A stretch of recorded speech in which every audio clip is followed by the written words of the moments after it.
Hello, everybody.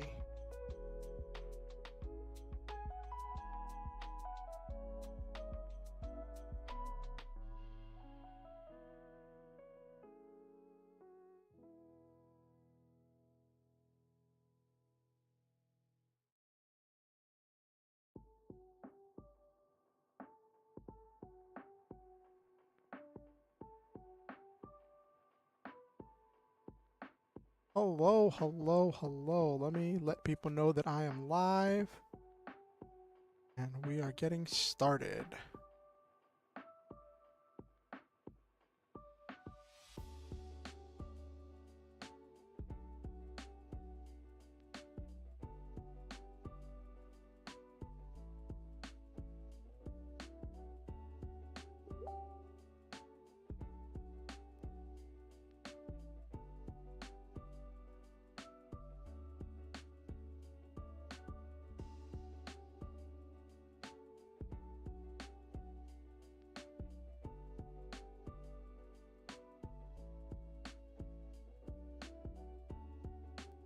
Hey, Nabiru.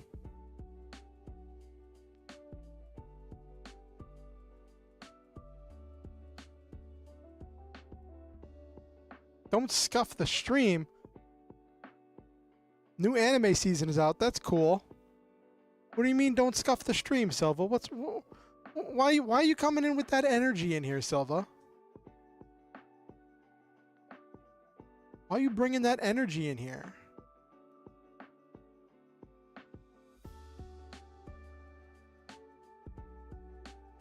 Oh no, what happened to Hattie?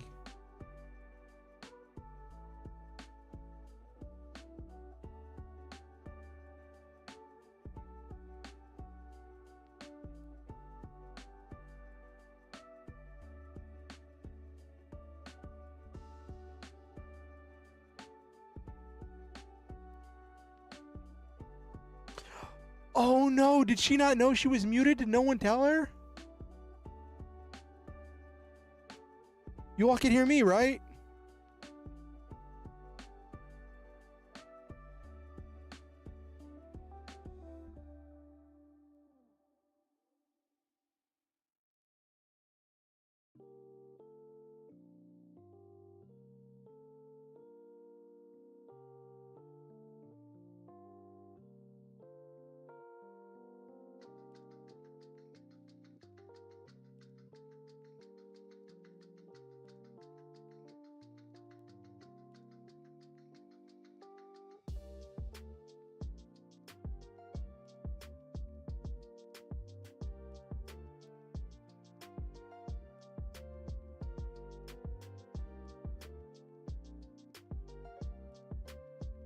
Chats can be evil and will let things play out. Oh no.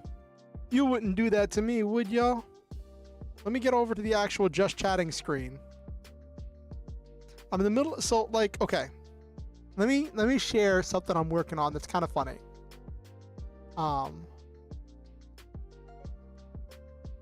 Bloop. All right.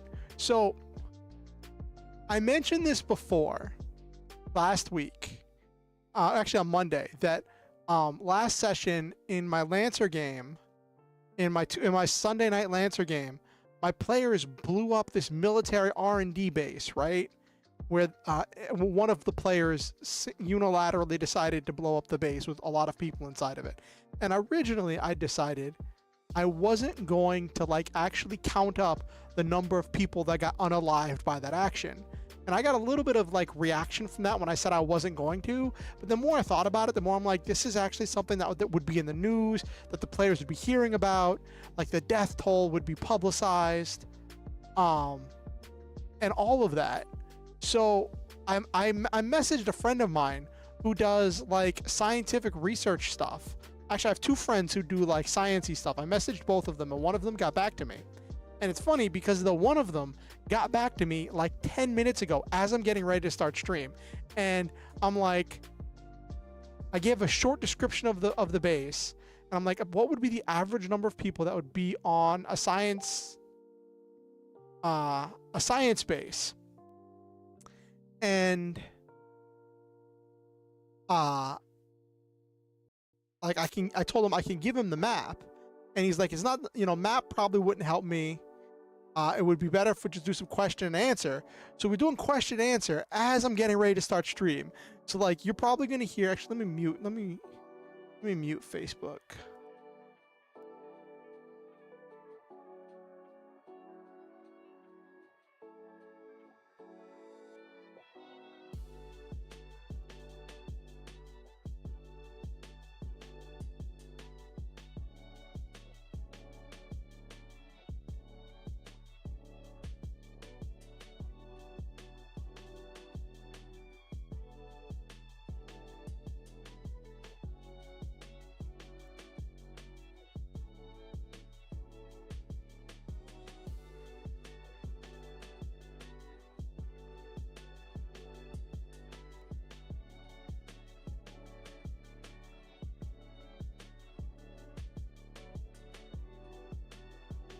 Okay.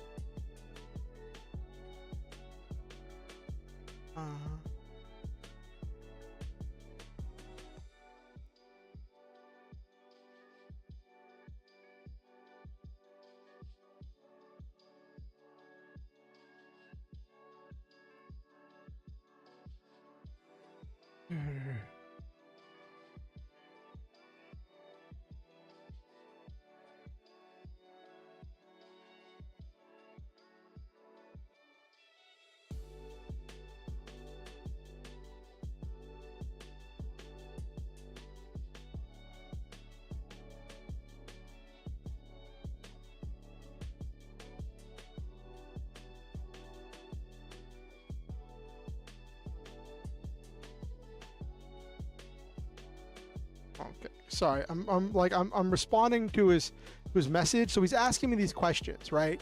And he's like, okay, so how long has this base been in existence? Who's funding it? And his latest question was, how secretive is it? I'm like, it's kind of secretive, but it's kind of not, because like people know that it exists. It's a publicly known base, and that's part of the thing that precluded the session, was that all of these different organizations wanted a piece of this base, and the players were hired to infiltrate the base in some way, right? But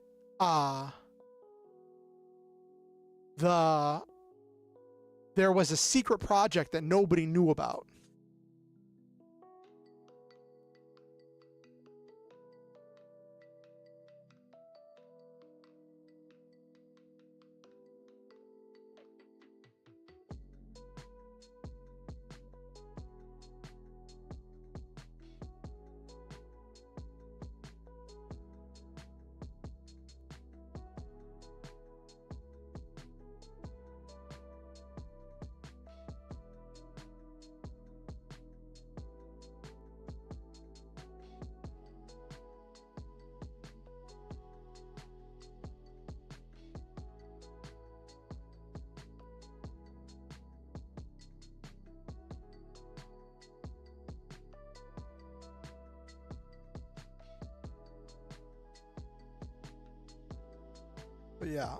But yeah, so I was answering that question.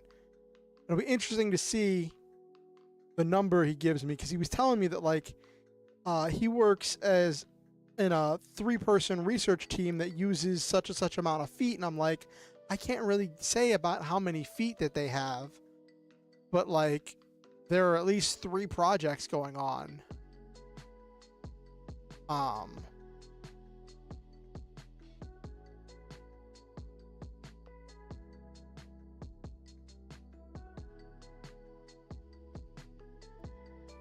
So how was everybody's week? What did everybody get up to this week?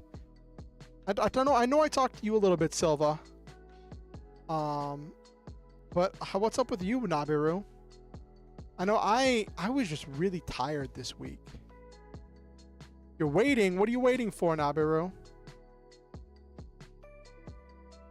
But the new seasonal anime means season 2 or season 3 for great anime, possibly new good shows too. So I'm waiting for a few episodes. Oh, so you do that thing where you wait for new episodes for there to be a few episodes, then you binge them all at once?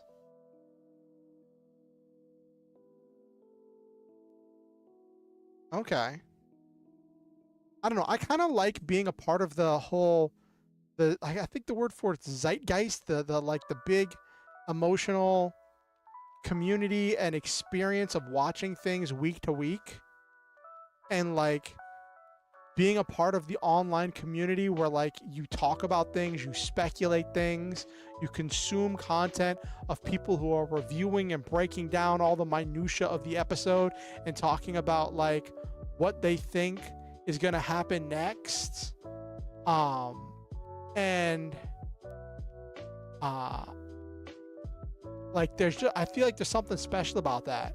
But because so many anime nowadays, like it's not a new thing, but it's more prevalent than ever.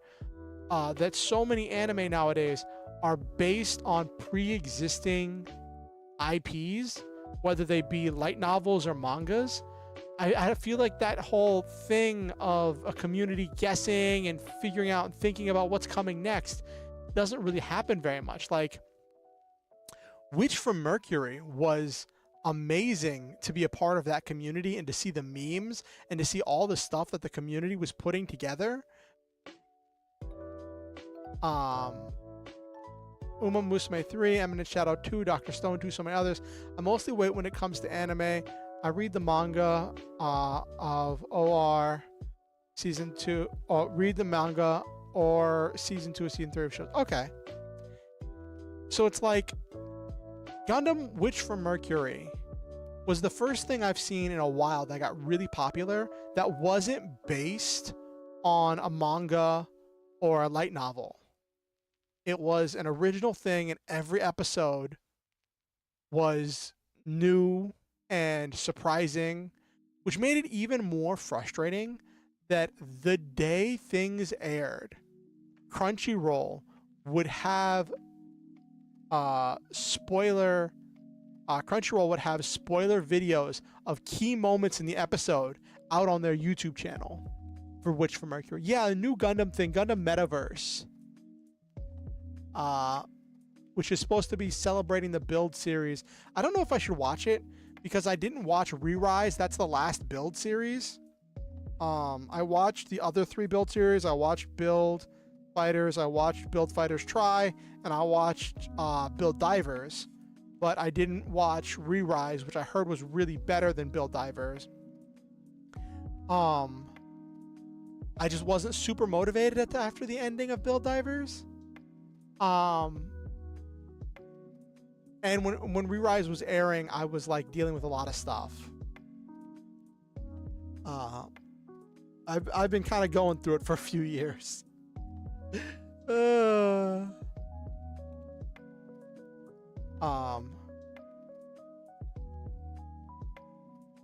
But I don't know, maybe I'll watch the new Gundam series. Maybe I'll marathon Re-Rise or something this weekend. How many episodes is Re-Rise? Isn't it like 25 or something?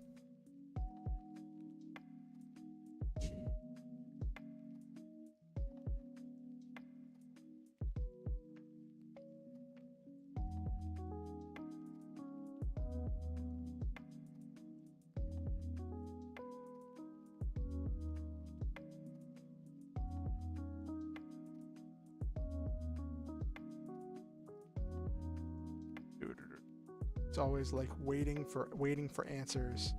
But yeah, so it's really funny. Like I have been working on Zoids stuff for Lancer for like 3 weeks now. Coming up on 3 weeks. It's coming up on 3 weeks. Also a new superhero show who has someone I thought looked like Miorin, but Silva didn't think so. Miorine. I think it was the white hair. I mean, not everybody who has white hair is Miorine. She's a very distinctive character.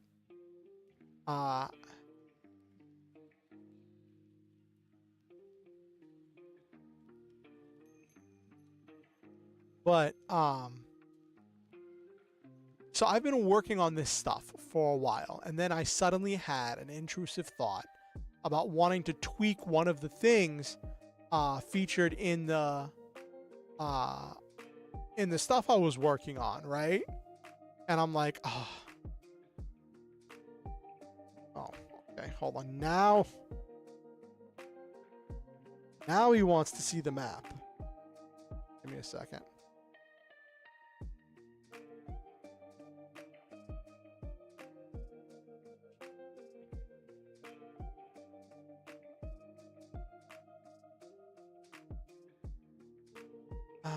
Where is it?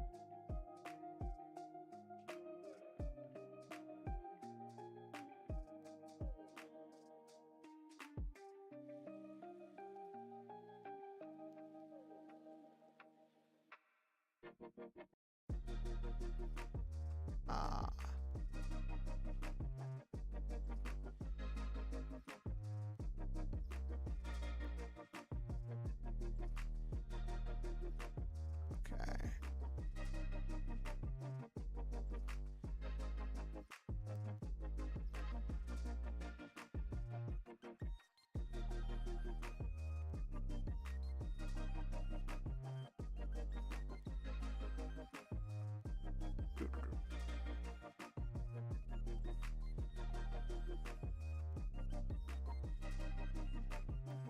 Okay.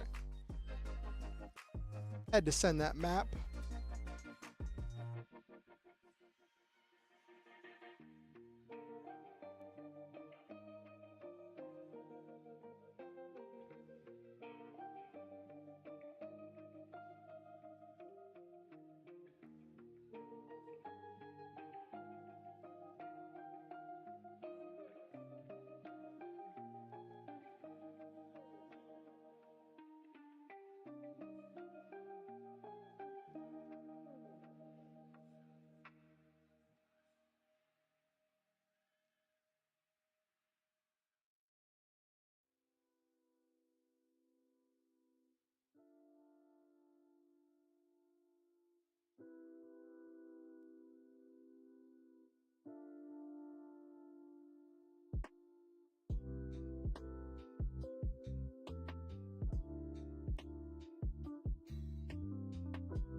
Okay. But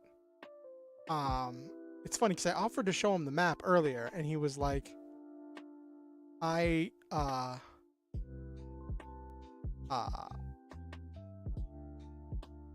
better to answer questions than to see the map. And so I was answering questions and now he wanted to see the map.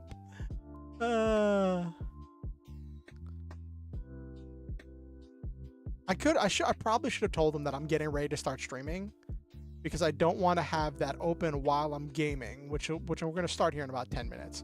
So like I've had these ideas and like, sorry for like getting distracted, but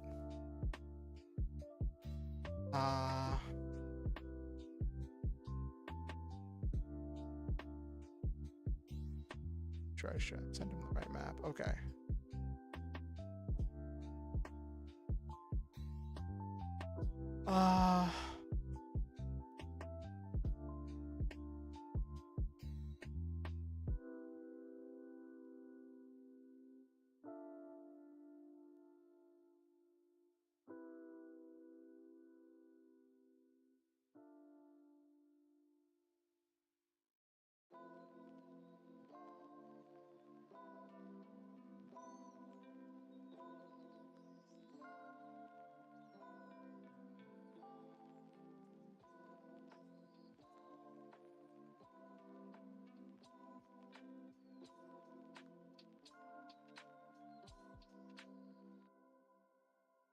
All right.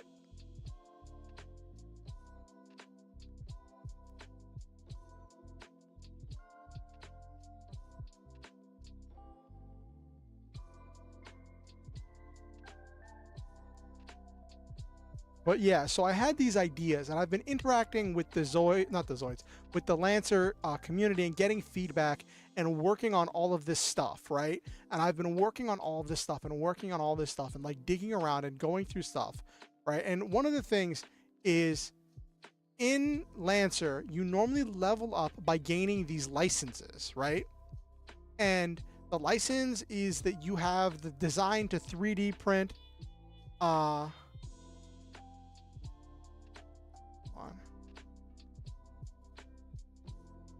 Oh, I didn't mean to send him the one.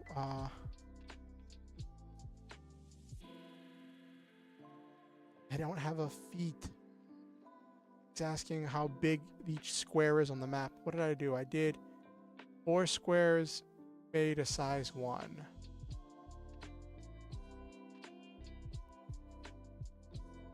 Hey, Happy Wolf, how are you doing?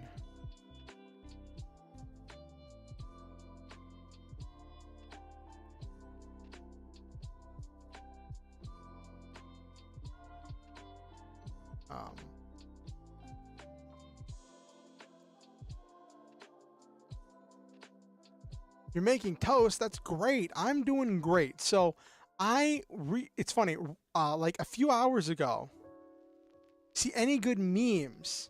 I think, didn't you send me a couple memes or something? Or was that yesterday I saw you posting memes? I'm surprised you haven't had more memes about Final Fantasy XIV. It's like, I thought there'd be more memes since the update. Yeah, you did send some the other day.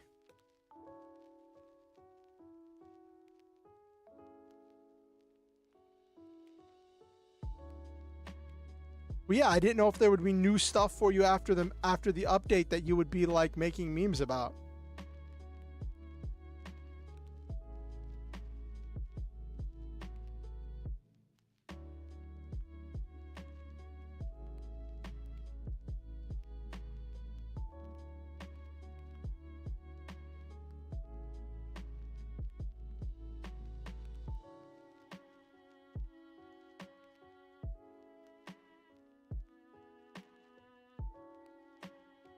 Yeah, I met Ishtola. That's the cat girl, right?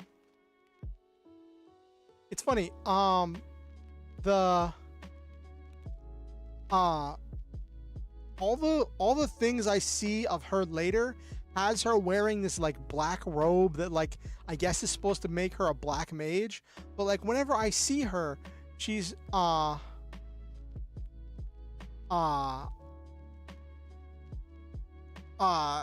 like at least the part of the store I'm at, she's always wearing these like white robes or white outfit. I've been taking a break from Final Fantasy XIV because I've been just so busy with Lancer stuff that I just haven't had the time or energy to really delve into Final Fantasy XIV. I'm just taking it a bit of a slow pace because I was getting really sucked into Final Fantasy XIV there for a while, and then my motivation just moved and my hyperfixation changed.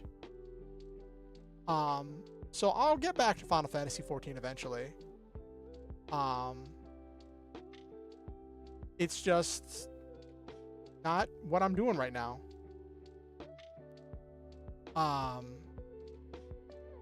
But yeah, so in Lancer, that you get these licenses that let you print out and integrate these different parts into your machine.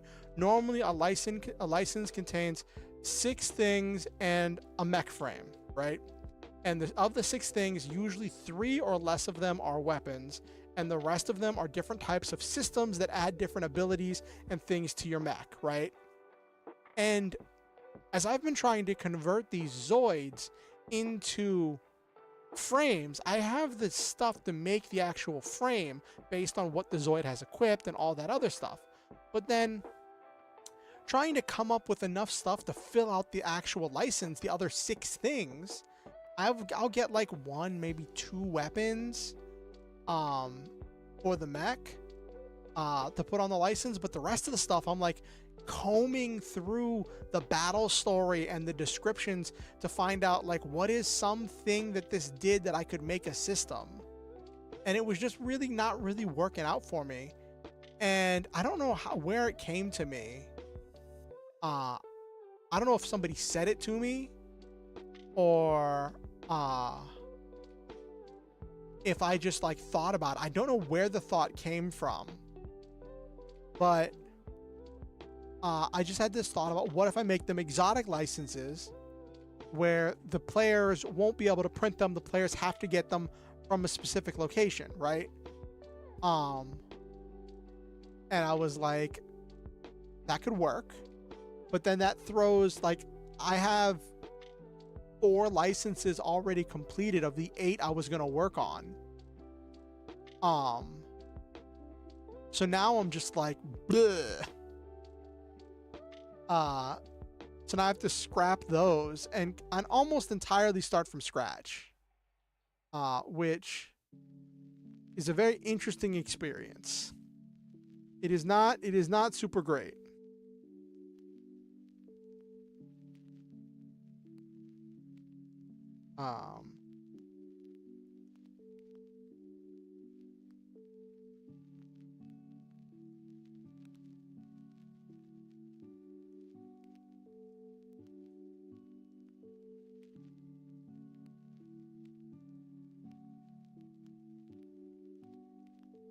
So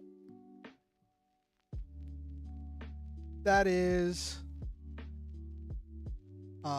that's what I've been working on, and that's kind of what's happening the last day.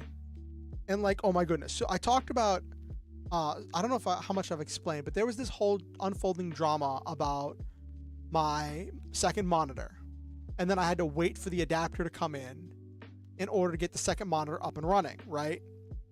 And then I was so worried that the monitor wasn't going to work, that maybe it was the monitor that was broken, that it wasn't the adapter. And the new adapter came in, I plugged it in, and it worked fine. And I was like, yes, great, awesome, outstanding, wonderful. And it's been working fine until today. I booted up the computer when I was eating, or while I was waiting for my food to get delivered. And then my second monitor started flickering. It was flickering, and then it was flickering more. Then it would stop flickering. Then it would flicker some more. And it just kept flickering, and it was getting worse and worse and worse and worse. And I didn't know what was going on. So I changed the display port to another monitor, to another display port. I plugged it into the last port that I hadn't used yet. And then all the flickering went away. And I realized, oh great, that display port was dying. Wonderful, awesome, outstanding, great, cool, sweet. That tells me that the GPU either needs to have its ports replaced, or I need to get a new GPU. And getting a new GPU is going to set me back like around $200. And I'm like, that is not super great. That is not great at all. I mean, I was debating being like, you know, what if I just bought, instead of upgrading the GPU or replacing the GPU, what if I upgraded my CPU to the 5600G, and that has built-in graphics, so that I could use the internal graphics of the Mac, not of the Mac, of the computer, of the CPU, and I would just use those ports, right? But that doesn't really have a setup for 2 monitors. I would have to get a dongle. There'd be some finagling in order to make 2 monitors work with that. I could theoretically make it work, but it would take some doing. And it would be a little bit cheaper, but I'm like, I'm a little bit wary of dealing with all of that stuff, and the thermal paste and the dismantling and the changing out stuff, because like, if I get a replacement GPU, I just pull out the current GPU, put in the new one, connect the new power supply, and then plug the monitors back in, right? And if I can get one that's like certified refurbished, then I can trust that it's going to be functional, right? Yeah, it is a lot of hassle dealing with changing a CPU, but like because then you have to unscrew the like, you have to take a lot of stuff apart in order to change a CPU. Got to take the cooler off. Got to redo the paste. Make sure you don't bend the pins. And there's just a lot of stuff that you can get wrong. And I feel like a GPU is just going to be a lot easier for me to replace.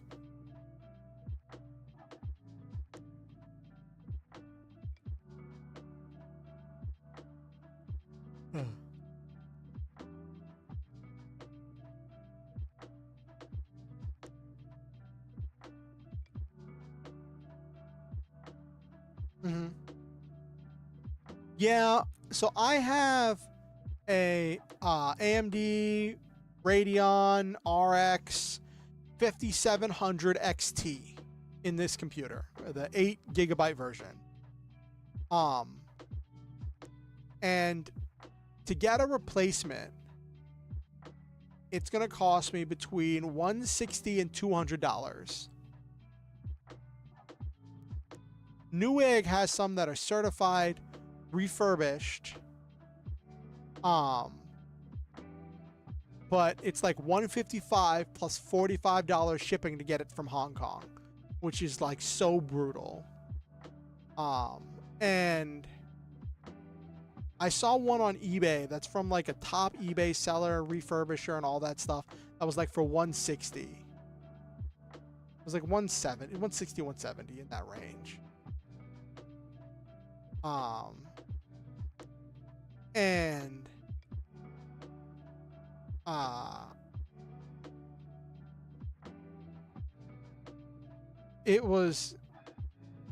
it's just a lot to deal with, like stuff that I really was hoping I wouldn't have to deal with, you know?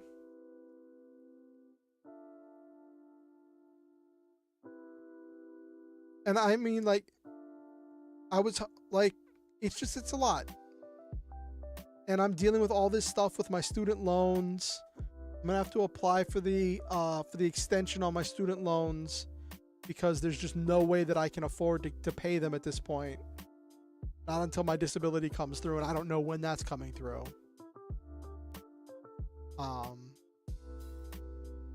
Money's just been a big stressor. I was talking to my therapist about that earlier this week. Like, it's just, the whole thing with money has been a really big stressor.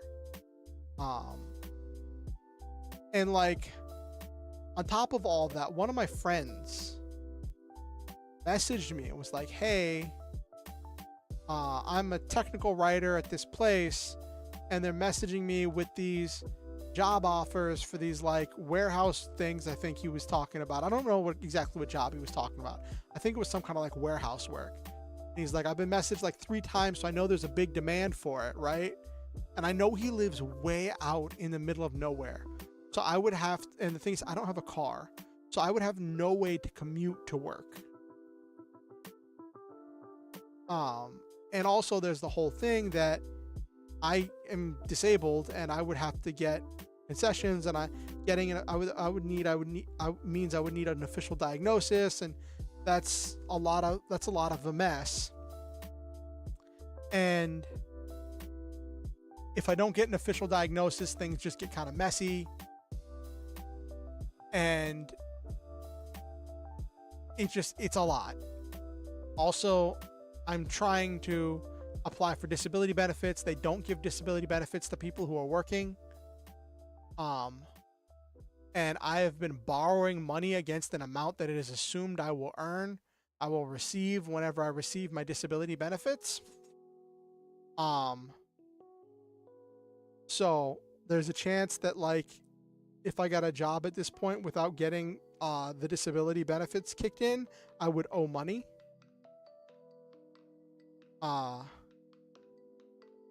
Which is not super great. Not great at all.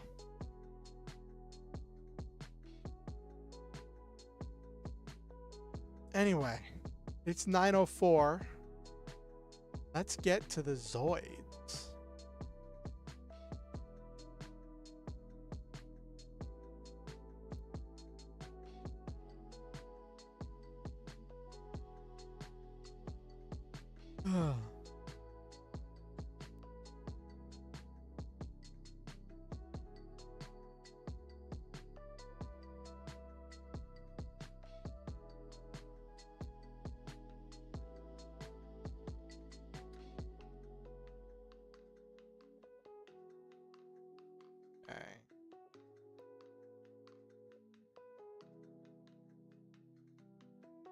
Okay.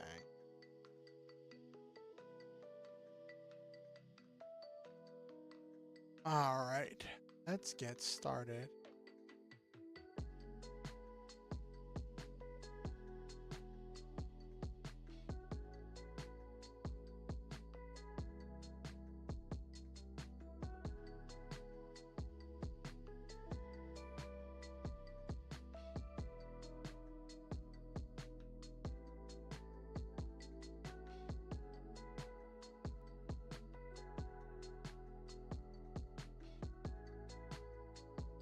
Oh my gosh.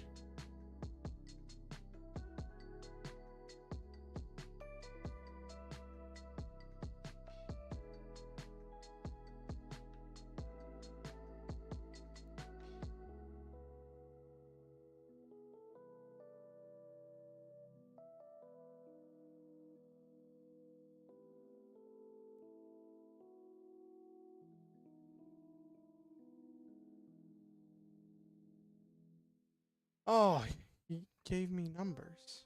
He doesn't give me numbers. But in an R&D setting, there's probably about 25 to 40% less in that. Okay.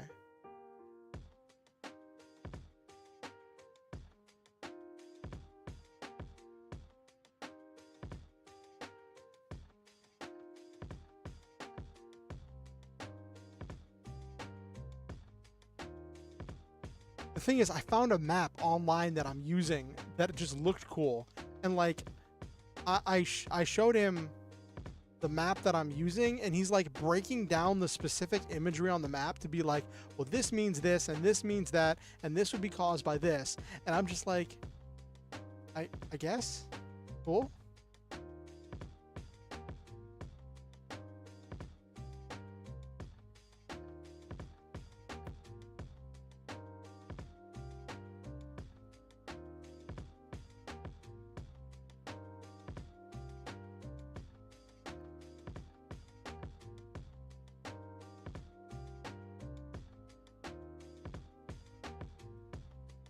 Second.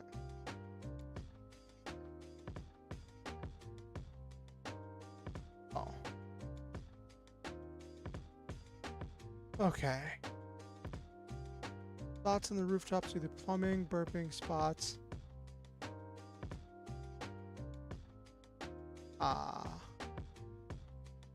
Centralized to a toilet or two. So for each dot, I would estimate 30 employees.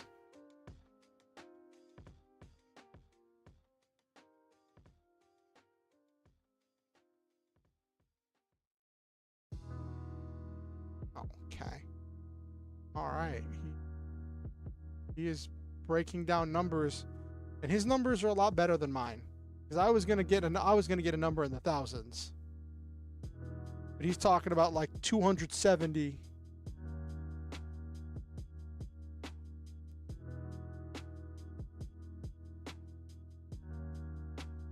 Okay, so it's like a few hundred people there. Okay. So the death toll's not terrible.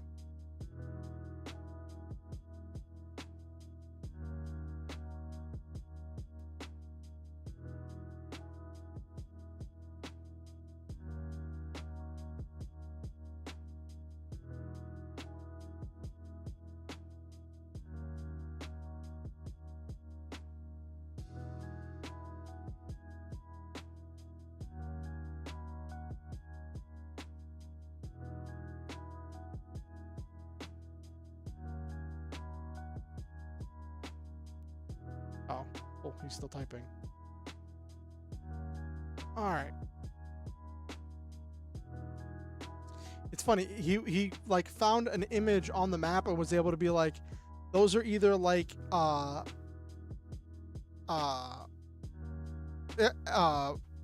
things for hoods of research fans and like trying to get air in and air intake and outtake, or those are hoods for releasing gases from toilets. So for every one of those, you should have this many employees, and you have this many of these dots on here, so you should have this many employees. And I'm like, I don't know, because I have no idea.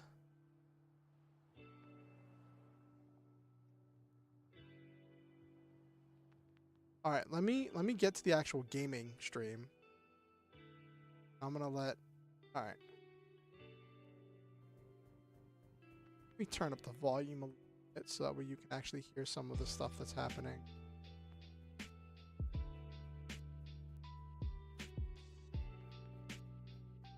I want to be able to turn off music. Okay, whatever. All right.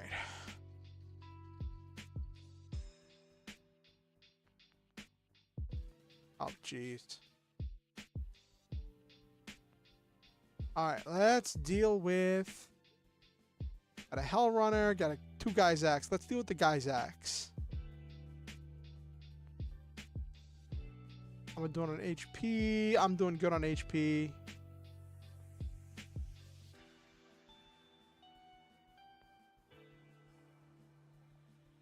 Yeah, 42, 35, 21.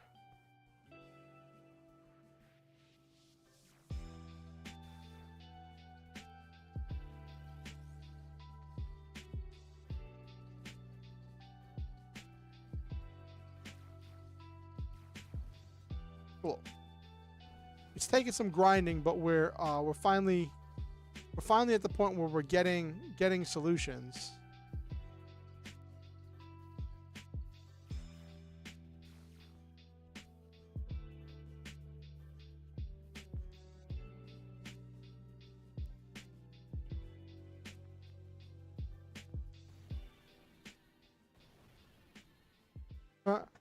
That didn't even defeat it.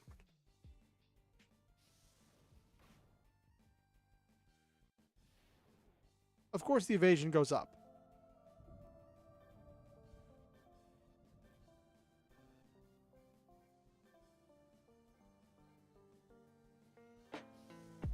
Let's deal with this.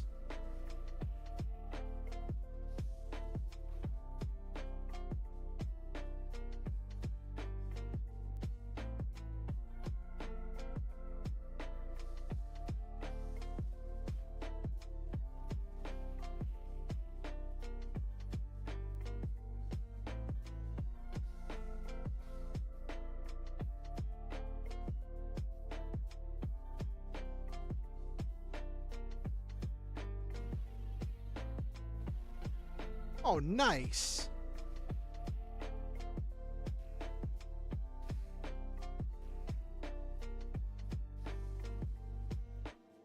Okay, deck command. We're going to run friendship just to get my health back up.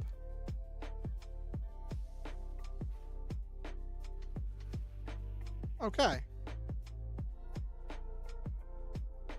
We are slowly but surely getting okay, so I've already got that. Oh, great. That thing just spawned on me.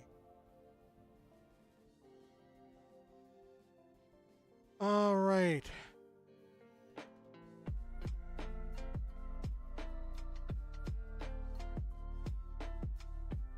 So I will probably... Okay, hold on one second. He gave me an answer and it came out to like...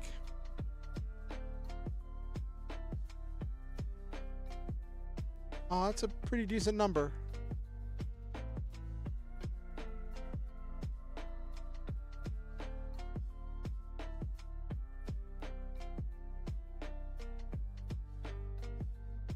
Okay. I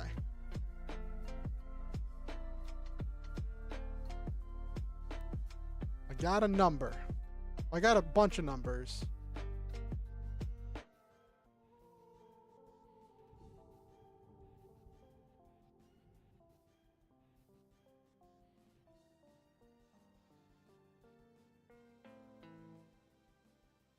Okay. I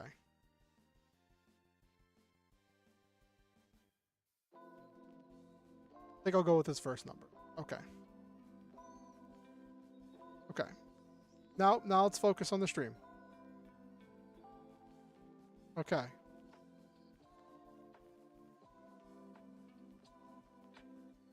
All right. All right. Let's deal with these. The Guy's Axe I want to deal with because they get their smoke thing up, and they become so hard to deal with. Oh, that was a lot of damage. Hold up.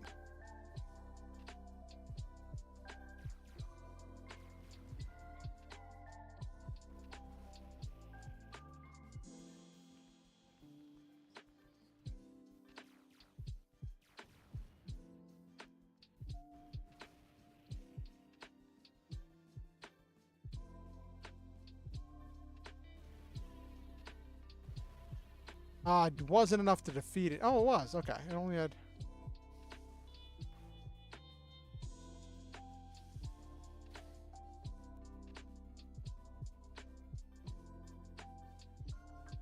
I want to recover that. That 30 some odd HP was quite the oomph.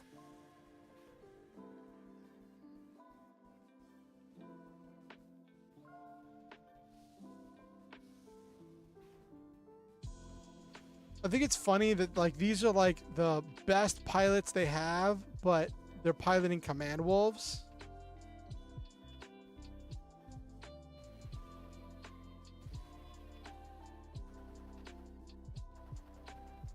Okay.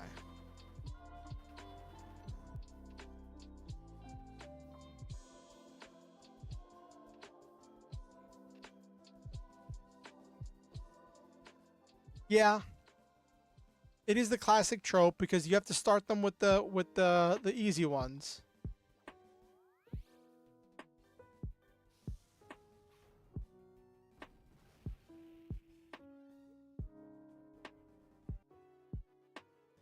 Ooh, Laser Pro. Genesis. Melee Pro. Ooh, nice. Iron Defense, okay.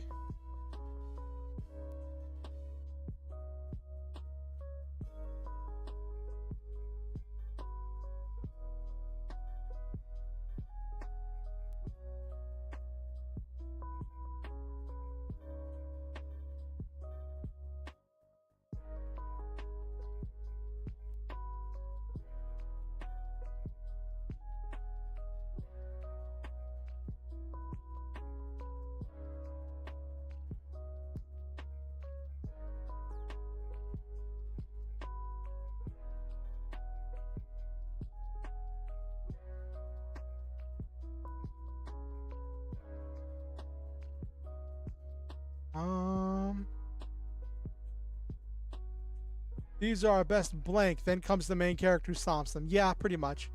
Then another secret weapon shows up and also gets stomped by them. Yeah, exactly.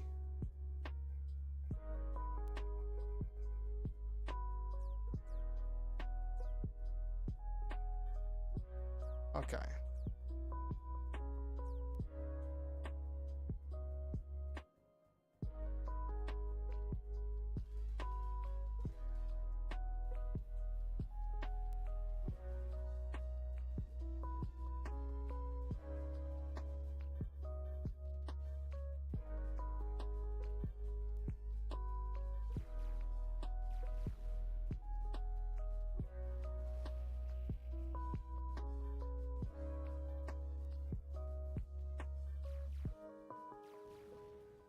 Very nice. We're just blowing through these.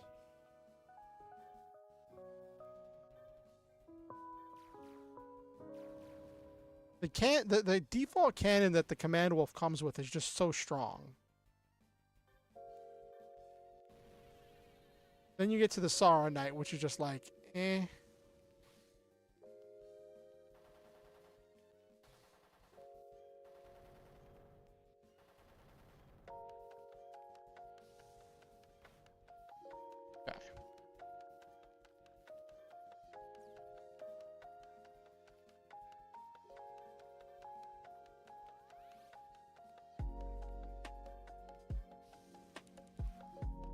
Okay.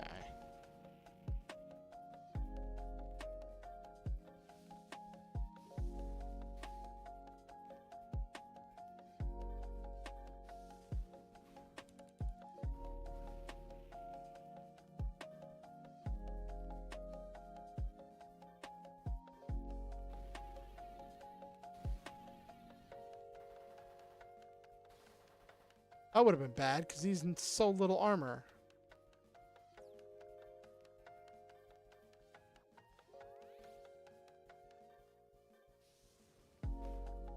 There we go. I was hoping to get core parts.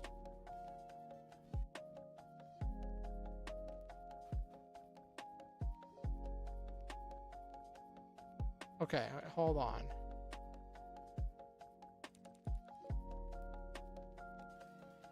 Of course I get into that fight.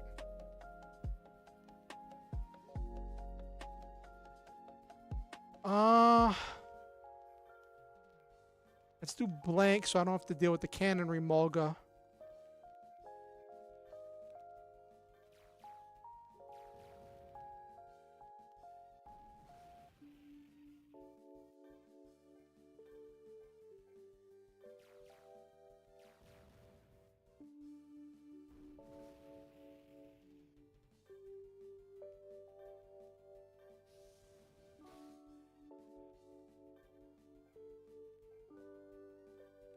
Okay.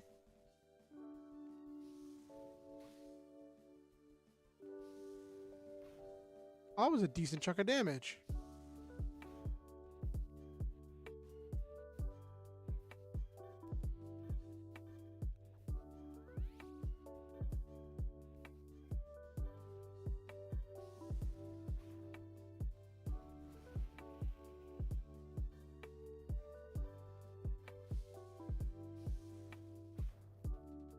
I could turn off the animations and it'd probably go faster, which would probably be better.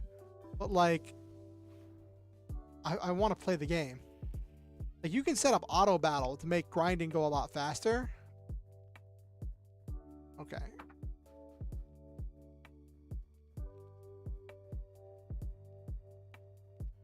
Oh, this is the way out.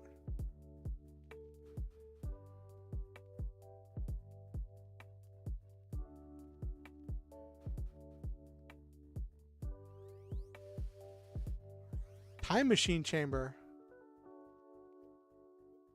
The same as the one as before. Seems like it. The sealed forbidden area feels. No way is this. That's right. It's a time machine. One of the castle was merely a copy of this one from the beginning, but it seems it's been moved elsewhere. You took the one from before. The time machine is ancient Zoidian super technology. With it, we can travel freely between the past and the future. Something like that has been sitting in Arcadia. The kingdom of Arcadia was originally created to protect it. What did you just say? Think about it. Why would a small kingdom sandwiched between the Republic and the Empire have survived for so long? Both sides are afraid of opening a Pandora's box like the time machine. Well done. However, that time has passed. Today we will take control of the time machine, and with it we will do away with the peace in favor of chaos. How could you do such a thing? Aha! We will use the time machine to create the ultimate Zoid army.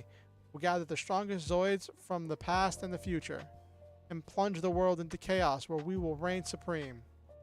But first, we will start by dealing with the king of Arcadia.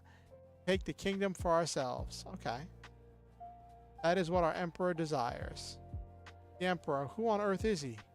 Knowing that won't make a difference, because I'm going to erase you from this world. Right now. Blood. You weren't always like this. Shut up. Don't utter my name so lightly. Like you'd understand. From the moment you were born, you've never known hardship. Why should a spineless brat like you be next in line for the throne? The world is ruled by those who are strong. That is the way things are supposed to be. It isn't fair. Don't you think so, three beast warriors? Smack blood while he's monologuing. Yes.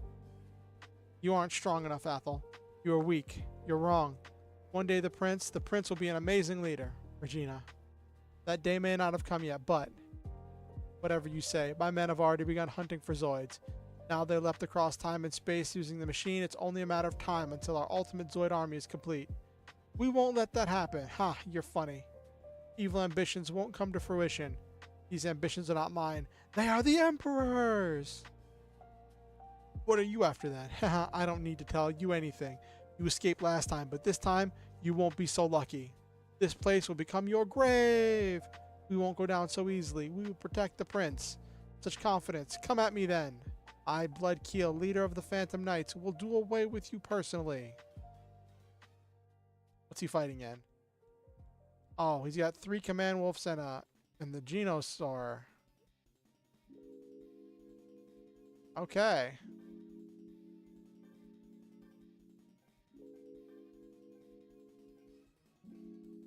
Part of me wants to focus down the Genosaur, but like...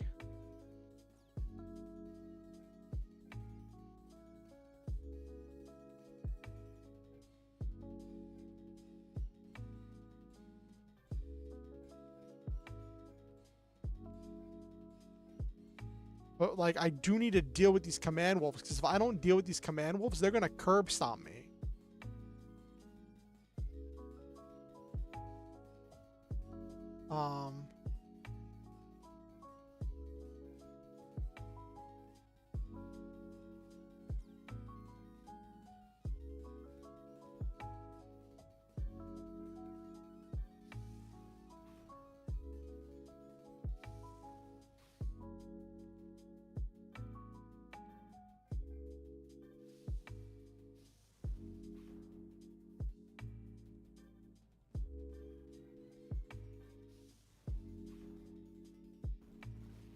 Okay, so we can take down the command wolves.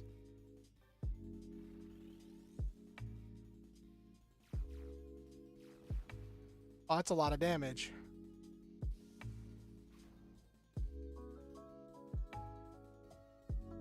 I want to heal? No.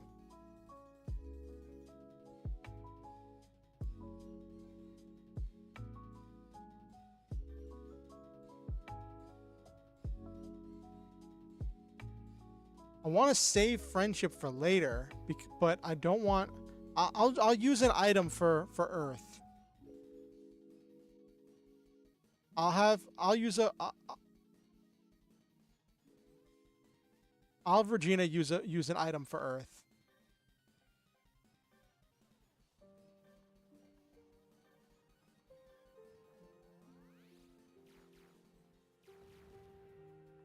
Oh, that was a lot of damage.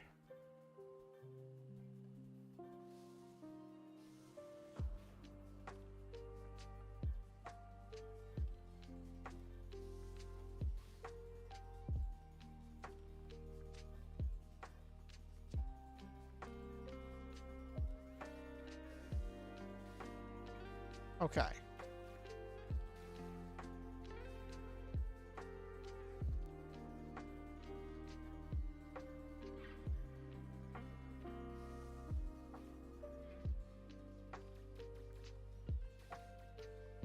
Okay.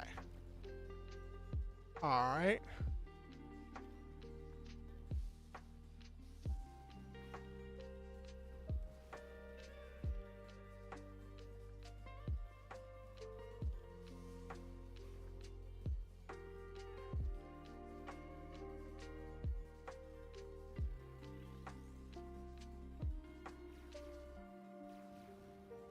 Again with the 35.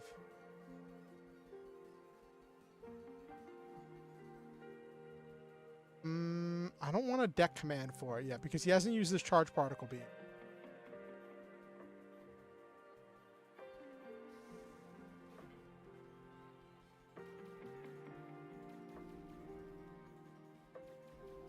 Ooh, that was a lot of damage.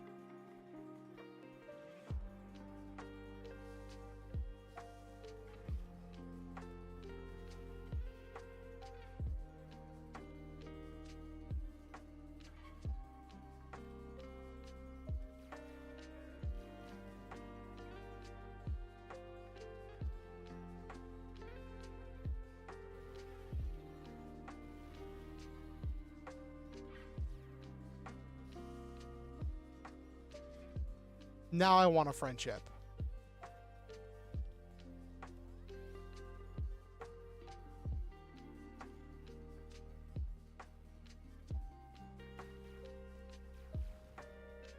Oh, wow. That was not helpful.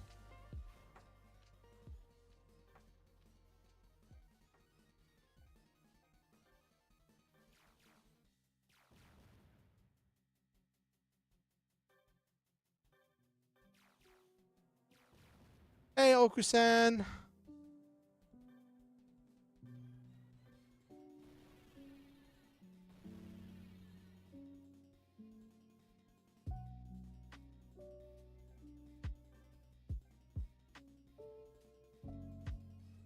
All right, let's do.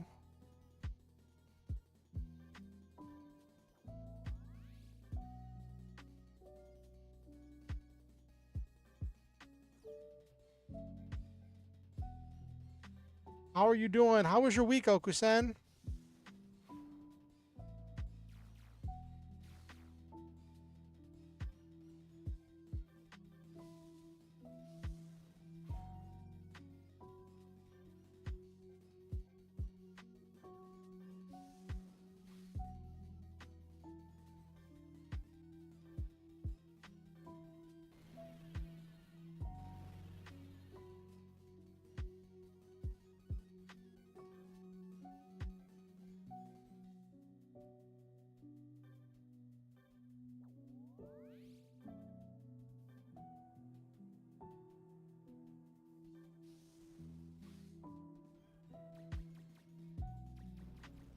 I'm doing all right. I'm been dealing with some money stresses, but like, I'm doing the best I can with what I've got, you know?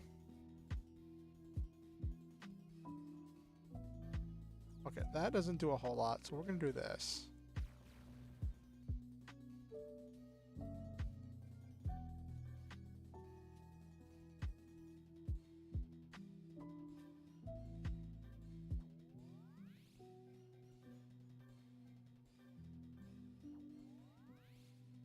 The week was long for both good and bad reasons. I've been working extra hours and skipping breaks to help out. Oh, wow, that is a lot of work.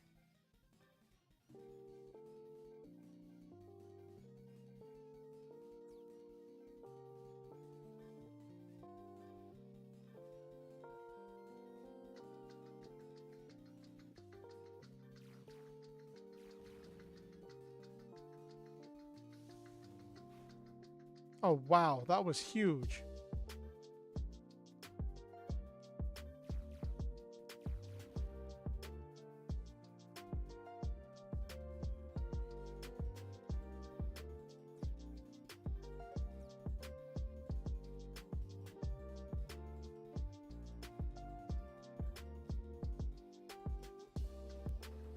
Let's see if this does anything. Nope. Hang out with your coworkers was nice, but then 2 of them called off 2 days in a row because they're going through stuff. Oh, that's really rough. Like, you want to be supportive as a friend, but then, like, whenever it starts to affect you, it just gets really frustrating.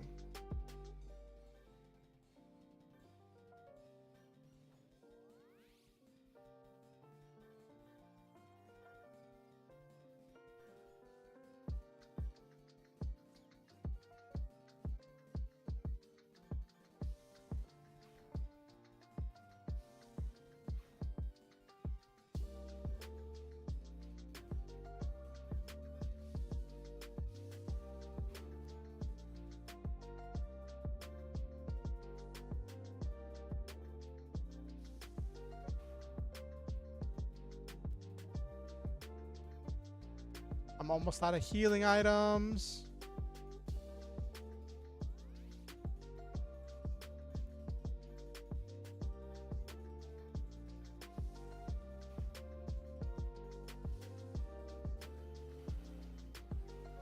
Oh, he's charging up his charge particle cannon. I'm glad I healed.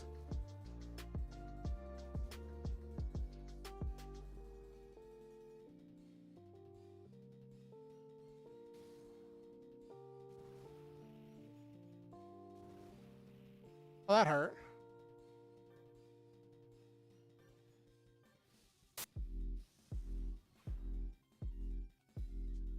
Thanks. It's just so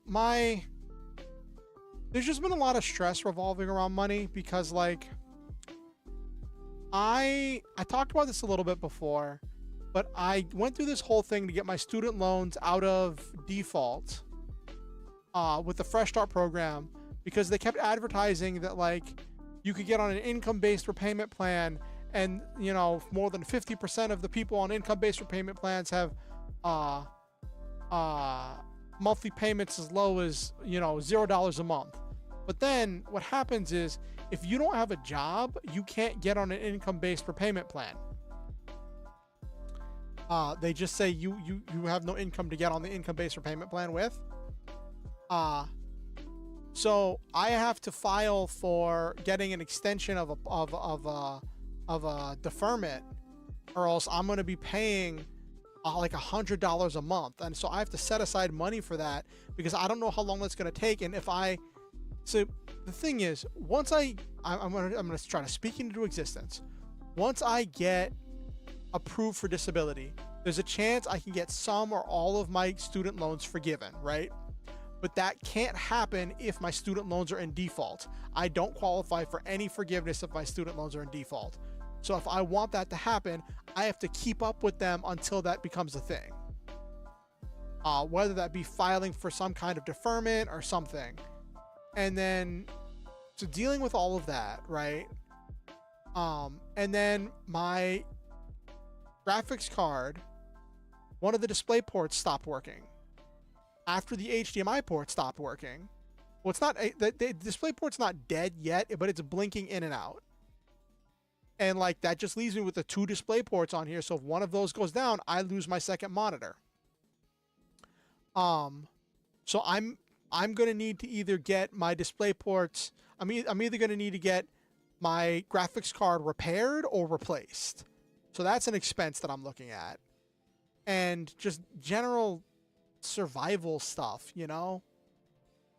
But I'm doing the best I can. I don't want to like bog down stuff, but like that's just what's been going on in my life, and I share my life with all of you. There's always things I would love to buy, but like as I always say, I do this as a hobby. I never want anyone, like I always want to be careful whenever I'm sharing what I'm going through, because I never want anyone to feel like obligated to donate or anything, that like, oh, I have to donate or else Orion's going to be in deep trouble. Like I never want anyone to feel like that.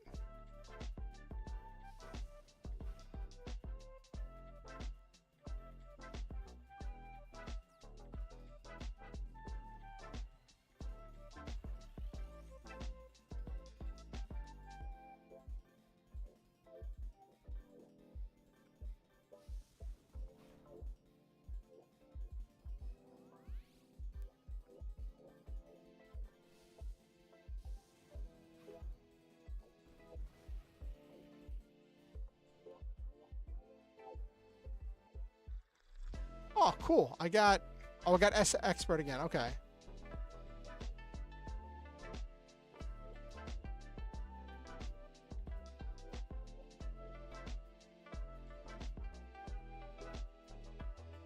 Yeah, I get that.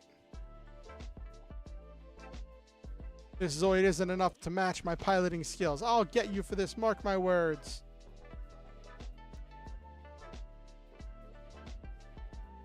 Using a real-time machine, we have to do something. We'll give chase. How do we even do that? I've got it.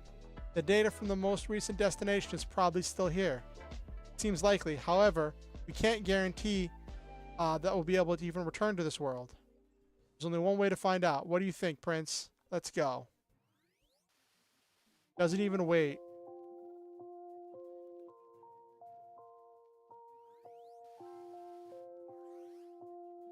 I would laugh if it sent them all to different places.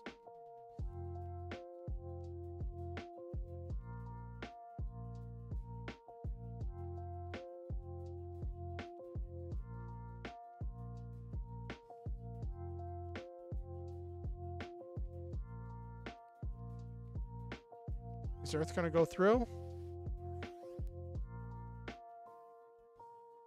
Oh, okay. I was wondering, like, do they bring the Gustav? Or are we just walking? Are we huffing it everywhere?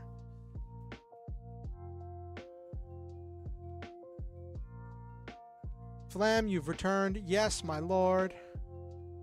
Also, I agree with what you said about people not wanting people to feel obligated, but for me in particular, it's not obligation, it's helping a friend. Anyways, I'm glad that you're enjoying this game. Yeah, I am. I've been in a Zoids mood, and it's really funny. I talked about this earlier, but like I've been working on these Zoids licenses for Lancer. Yeah, so the only one, so this is Zoid Saga DS. This is the 4th Zoid Saga game. This was never released in English, but I found an English patch. There's someone who did an English patch of it. They translated like all the relevant stuff. They didn't translate like the database and they didn't translate some of the combat stuff that wasn't relevant for the story. But and there's some odd things they didn't translate throughout, but like it's like pretty much all translated. And the one that got officially released was Zoids Saga. Zoids Saga 2 got released as Zoids Legacy over here. And I played that so much when I was a kid. I loved it. All of the weird translation issues and all.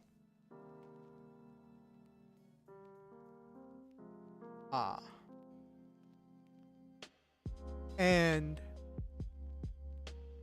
yeah, it's an experience. No one is allowed in or out. Upon discovering our forces have retreated to their respective territories to avoid mutual destruction. That's just fine. Their fighting has made the perfect catalyst for our attack on Arcadia, but still. Is there something more to this castle that caused them to retreat? It has nothing to do with you. That's enough. You're dismissed. Yes, my lord. Arcadia Castle finally is mine. It seems his little brat has escaped, but it doesn't matter. No one will be able to stop what I have set in motion. But yeah, so I've been working on the Zoids licenses for Lancer. And I got like up until this point, and then I was having these ideas that was making me go back and rewrite stuff that I'd already gotten good reviews on, right? And then I had this intrusive thought. I don't know if someone suggested it or if I just put it together. But it was like, what if I just made, because I'm fighting with trying to come up with enough stuff to fill out the license to get all 6 things to fill the license out, right? And I'm like, what if I just make everything exotic, like the frames, everything, so then I only have to make the things I need, and then the players will just use standard stuff to fill in the gaps. So I'm like, that's kicked me into high gear with coming up with simplifying a lot of my design stuff. So I'm going to be working on that soon. When we come out, I presume we're coming out. Opus. The device doesn't seem to be working well. Where are my calculations off? No, there's no way. At this rate, blood will beat me to the punch.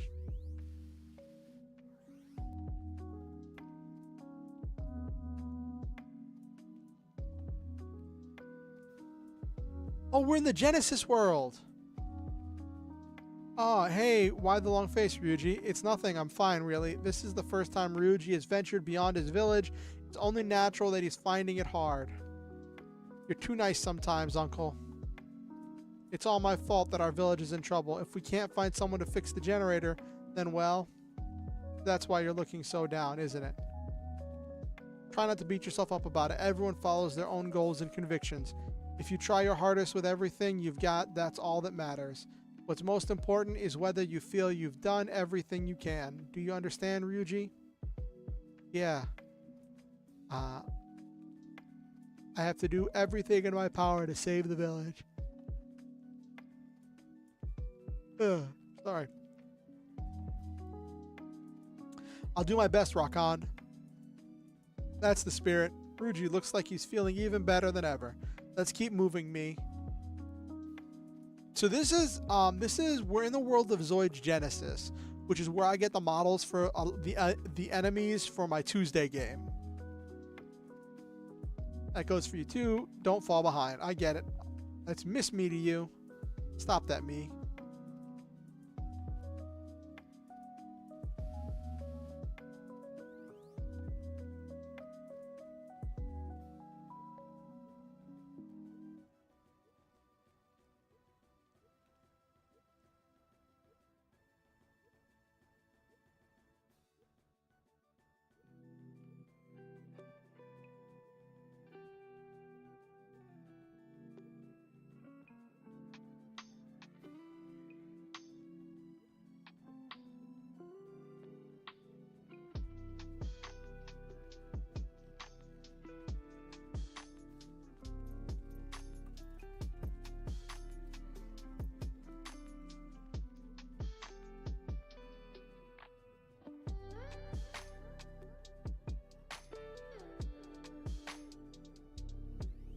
Oh, we're not staying in the world of Zoids Genesis?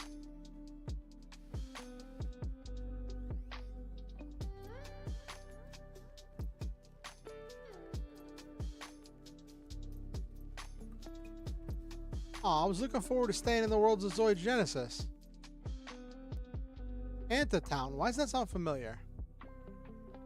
Doesn't seem like there are any other town-like places around. Let's not waste any time. Let's go. Athel, don't dawdle. Let's get moving. Right.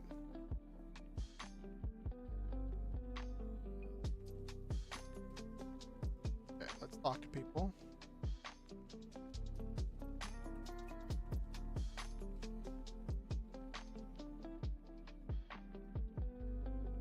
Get the multiversal representation. Yeah.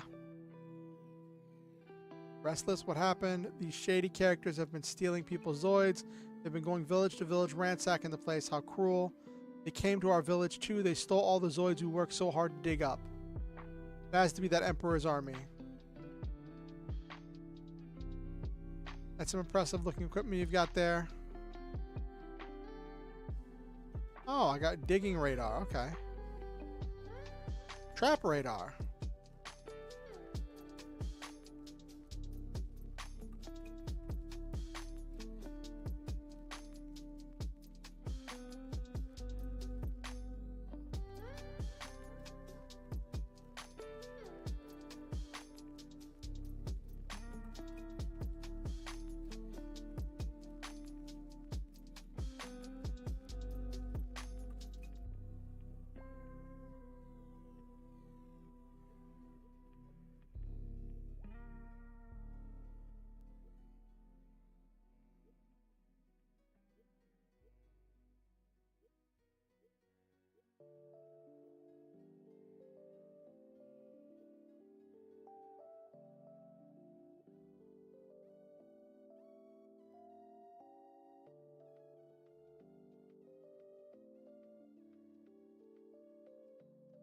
Okay.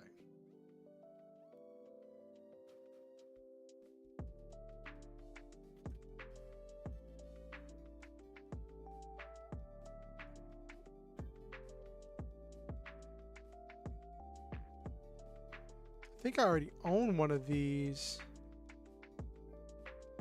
Ooh, 2 cannon. Beam machine gun. Laser cannon. Melee protection. Armor plus. Ooh.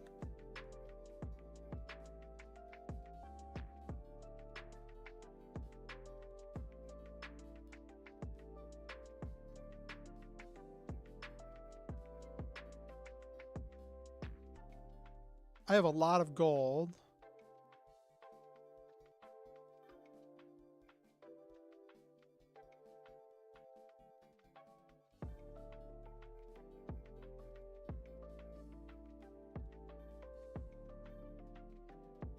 All right, I got 10 of those. I can buy a lot of stuff, but I don't know.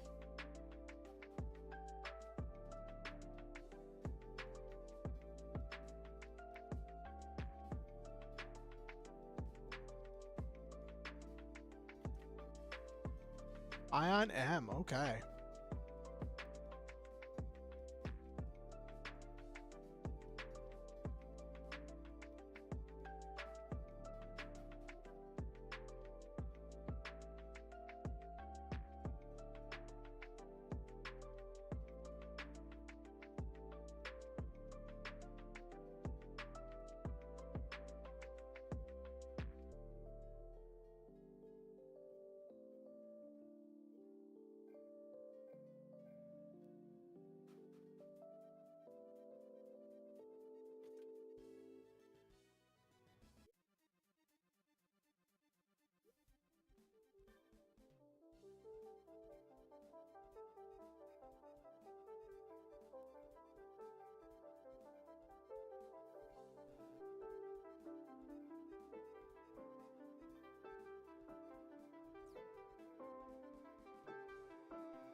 Okay, so I can't make another command wolf, which I wish I could.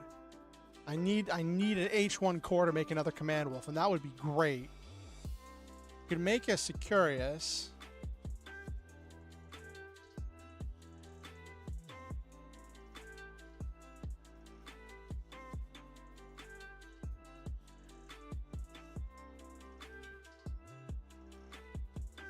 Make a Geysak.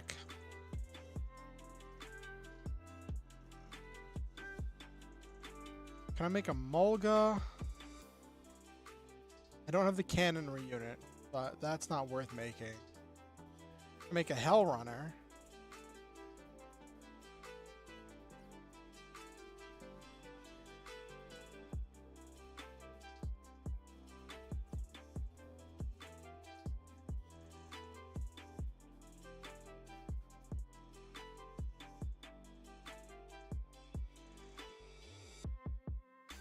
I don't think I can go in doors that aren't open.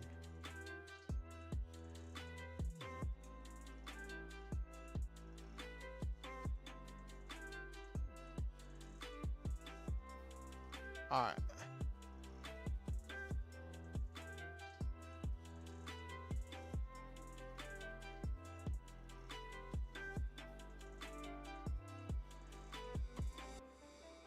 Oh, there's some stuff here. Okay. Oh my gosh, my model's doing bizarre things. Hold on.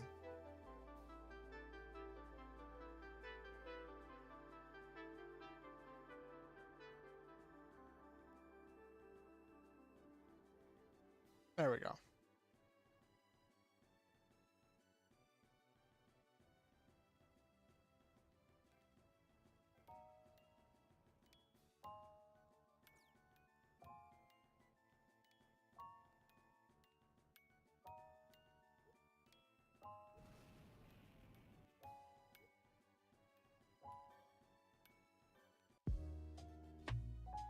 I got a Z data for Petrus Bomber.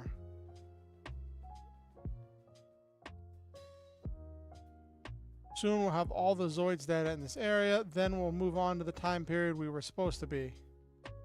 Report, what is it? Why are they using cannon tortoises for their stuff? They're so slow. It seems the people in nearby town are searching for us. What? Those Arcadian fighters have been chasing us, have they? Interesting. I'm gonna beat them at their own game. Alright, let's go looking for them. Based off what the villager said, they can't be far away. Alright, let's do one last prep and head out, Prince. Alright, let's go.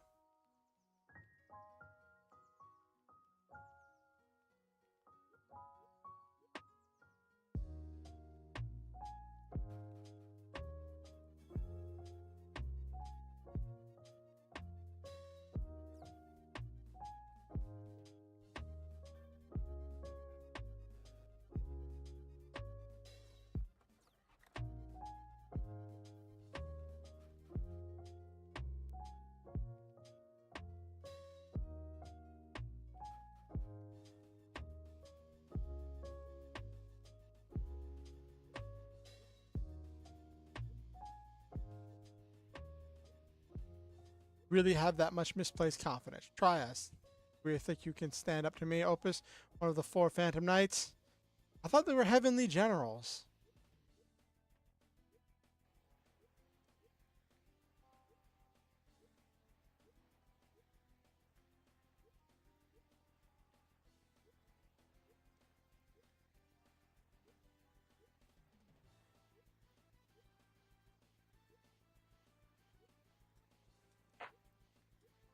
They keep alternating between heavenly kings and phantom generals.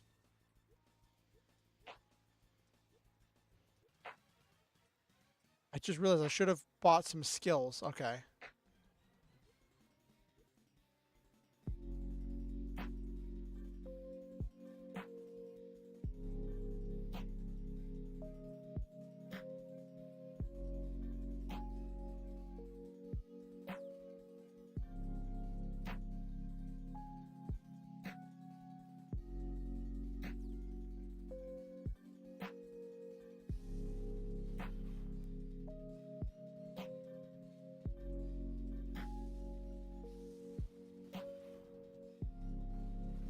Okay, so they got like 80 health.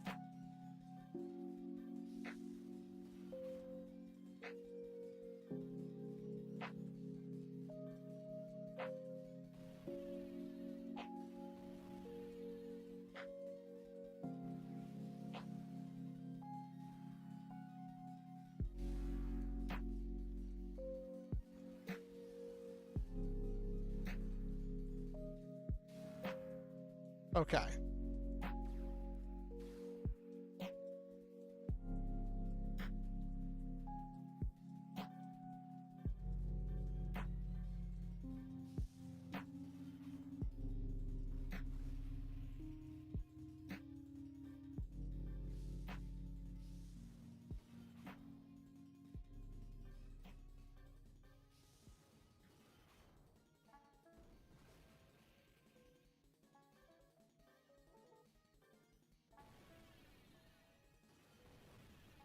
Only 3 damage.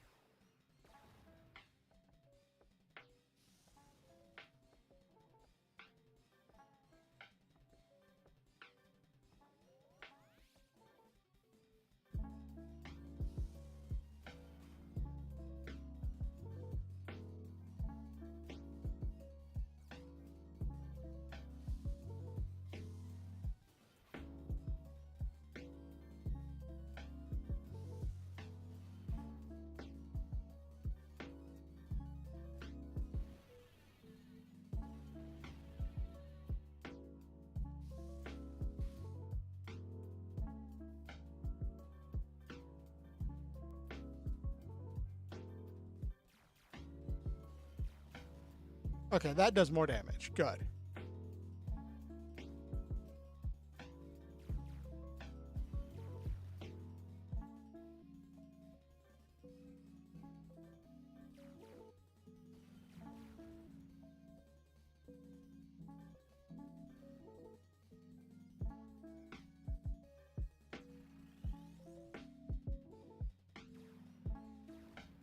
Oh, geez, that's a lot of damage.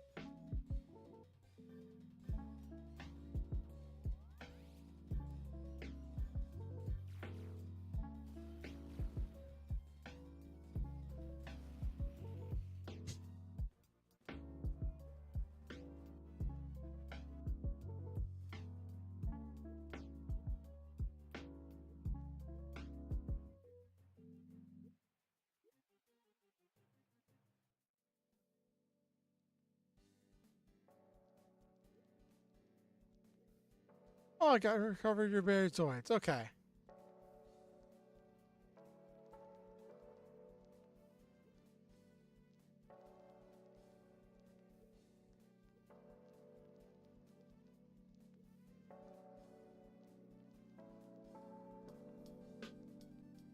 All right. Good night, Happy Wolf. It was great having you.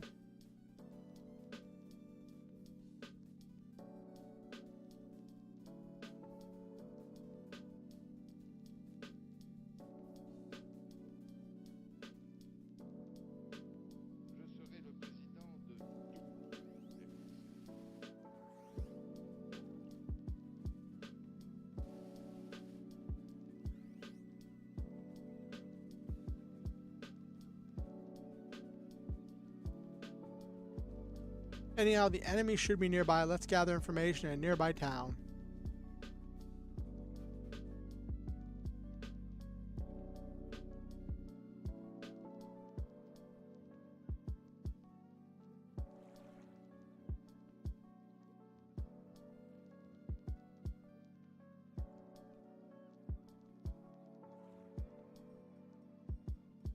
Thinking about leaving this town.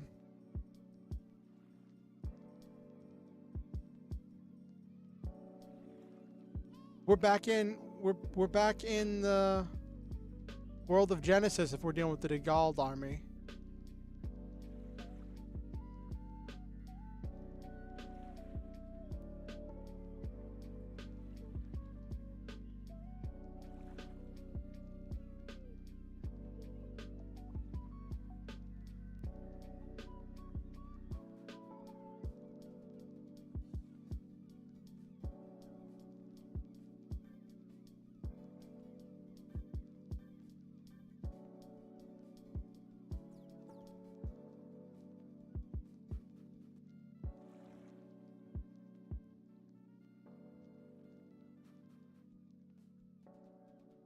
Okay. Can't find item boxes and everything. Ooh, now we're getting up.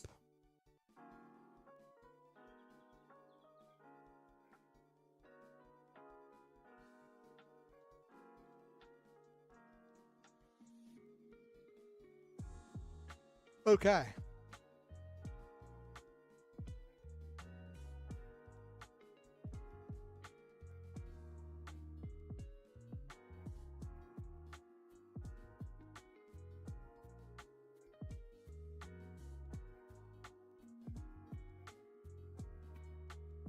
I should have bought defensive plates.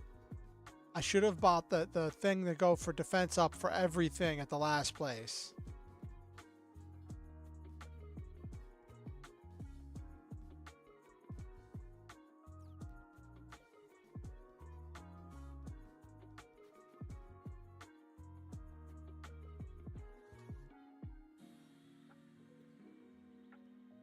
Okay.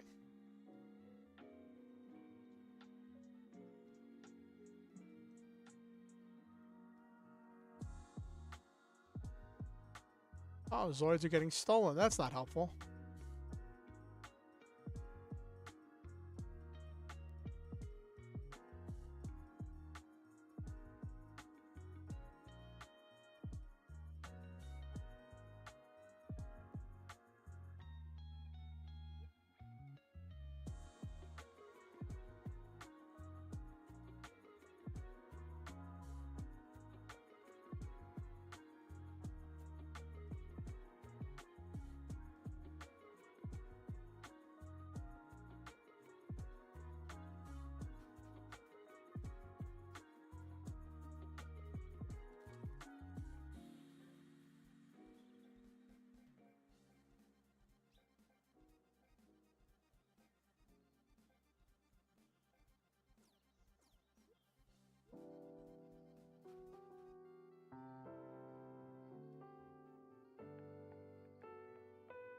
I haven't seen a bar.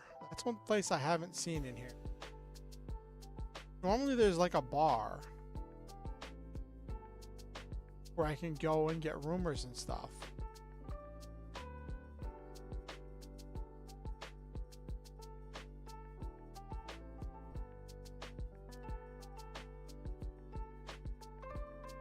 All right.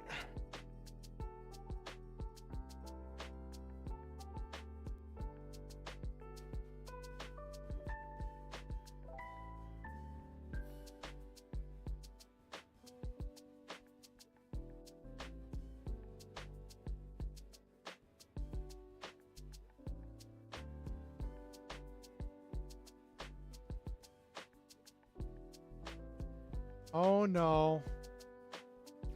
He doesn't have metal Z weapons, so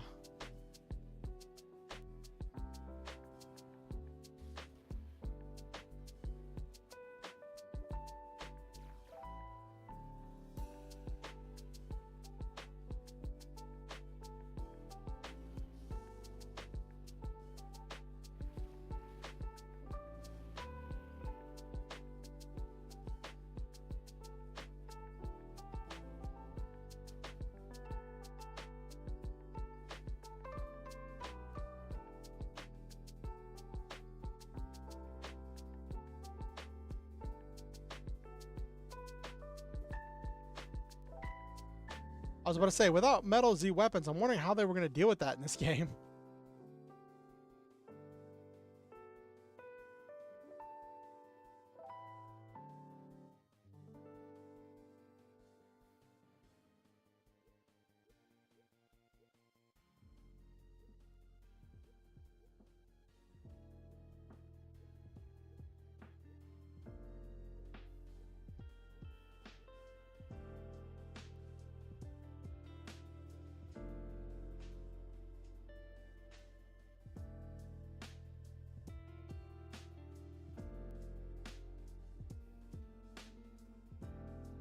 Gotta tell them, yeah, we're time travelers.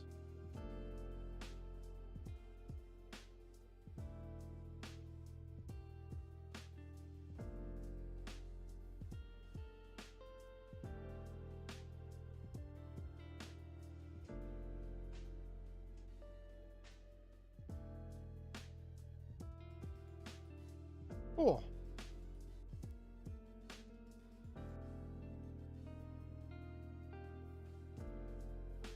Oh, they stole the Murasame Liger. Oh.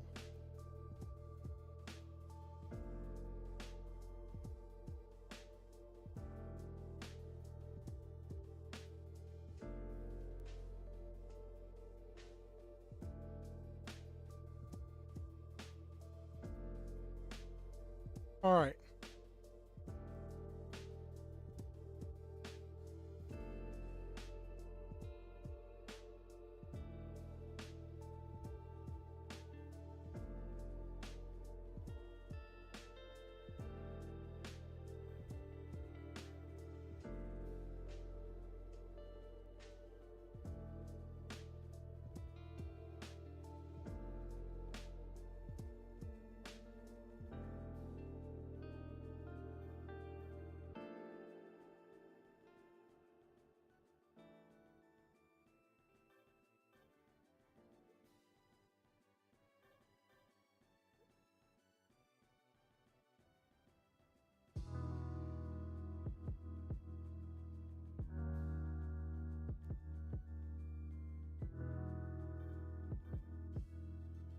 One core ZN. That was not helpful.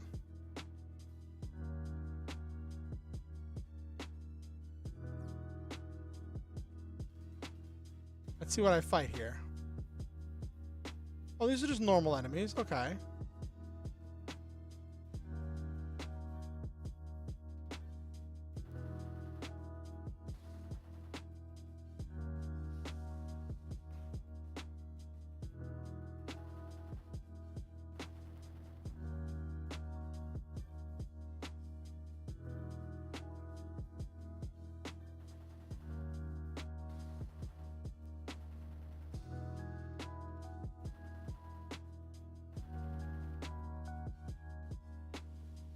Okay.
Okay, I think we're going to get a core for this, which is nice.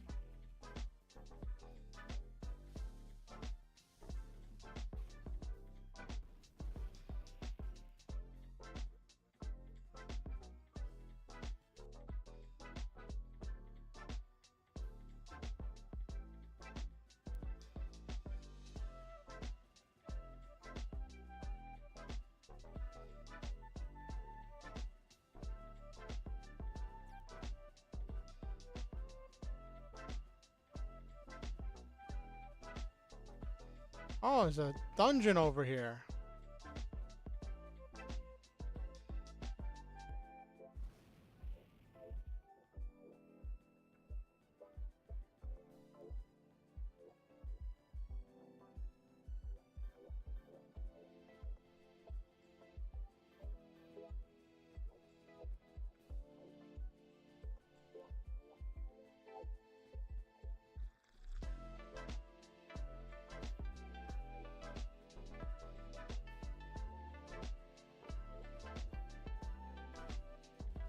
Ooh, got the Z data for the hammer rock. Okay.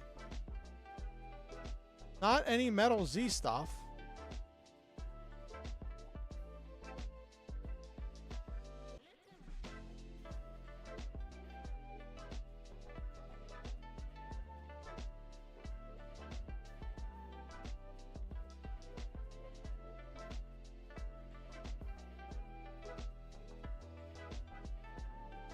Let's see what we got here. We got hyper cannon. Oh wow, these do a lot of damage.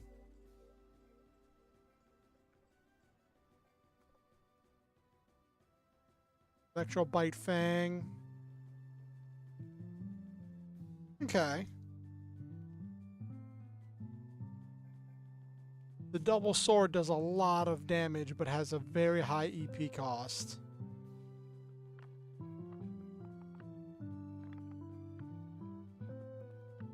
The land stag. Never gonna want to use that.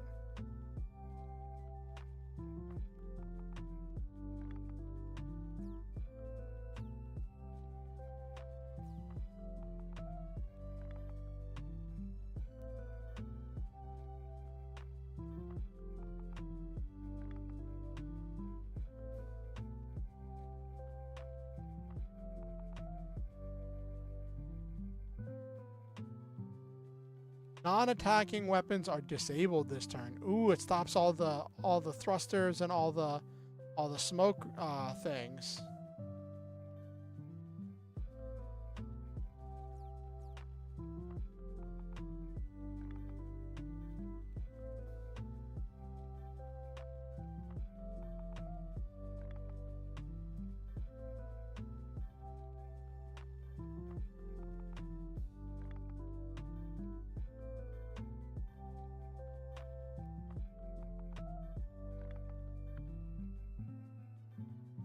Okay.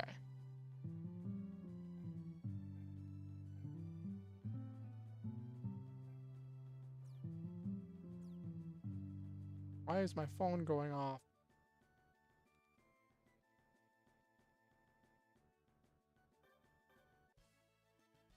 Got another Zoid core flying.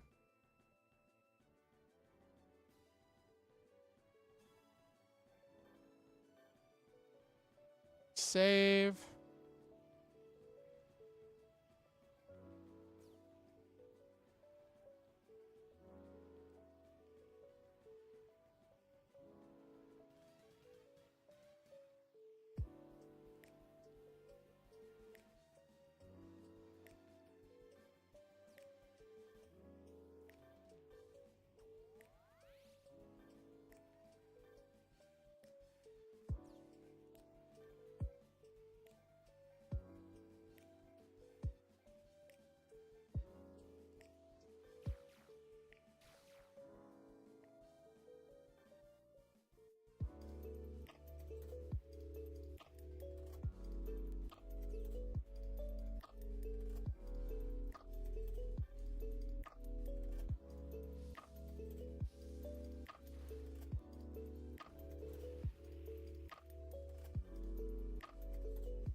See this lance in action.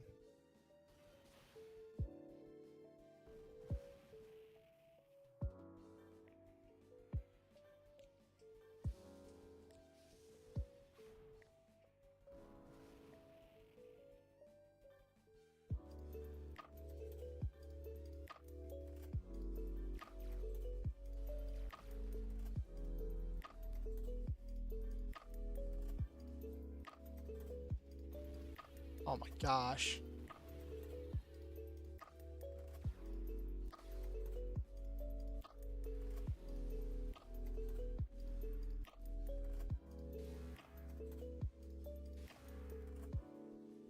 Not doing super hot.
All right, I think we're gonna take one of them out. Oh my gosh, it lives with 2 HP. Oh, not if this can do it. Nope, it lives with 1 HP in order to be a pain in my rear end.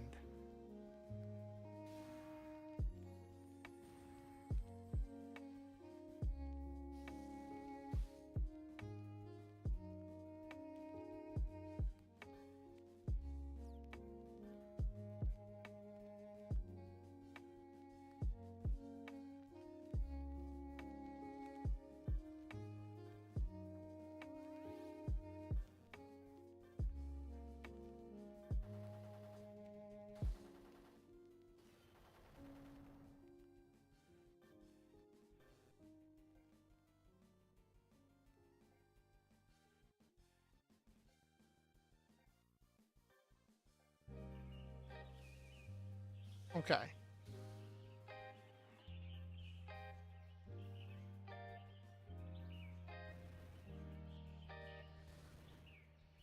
Don't know how you missed a cannon tortoise, but okay.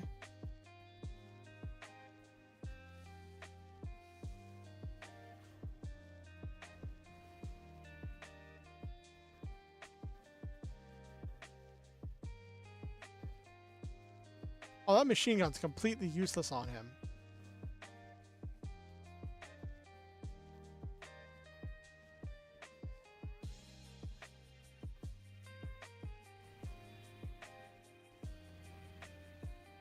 Okay.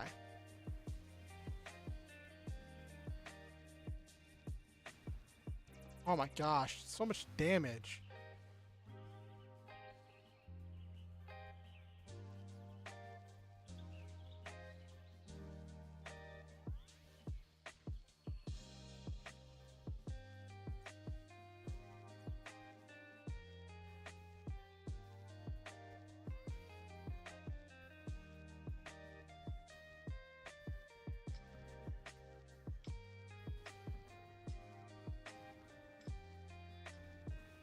He's just really strong at taking down enemies.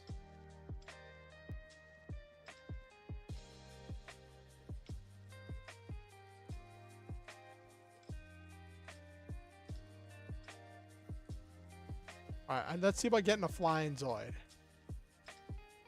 Ooh, I could get a Terrace. Or a Sea Striker. Terrace probably be better though.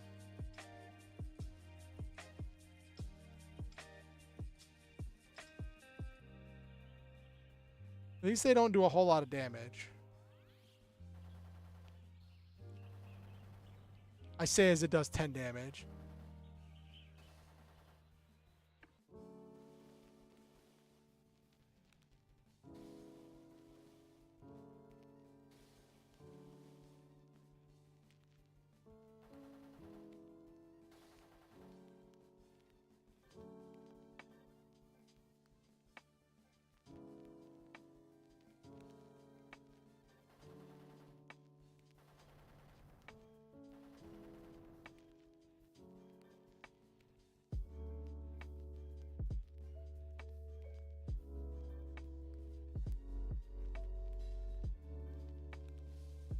Okay.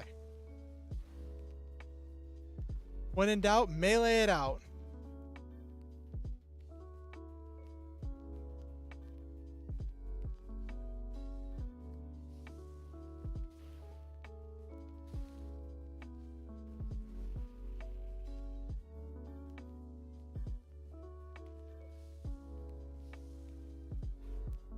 That was a lot of damage.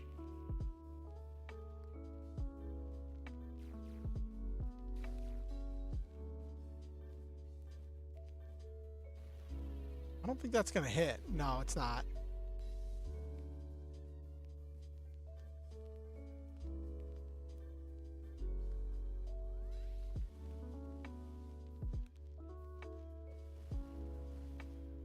Of course it hits with the big missiles.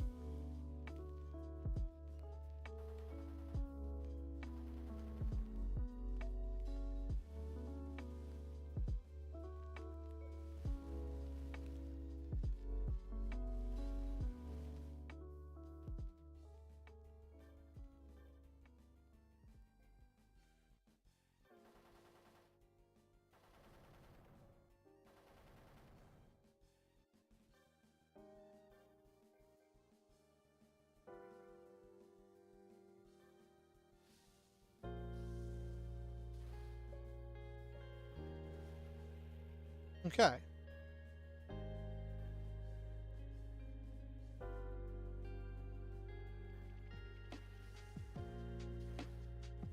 Don't know how they're attacking a flying Zoid with their horns, but...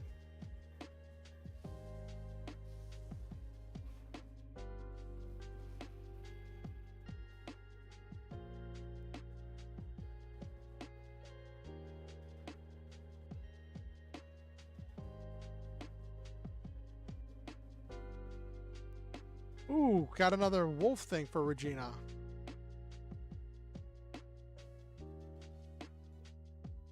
And I can make a terrace.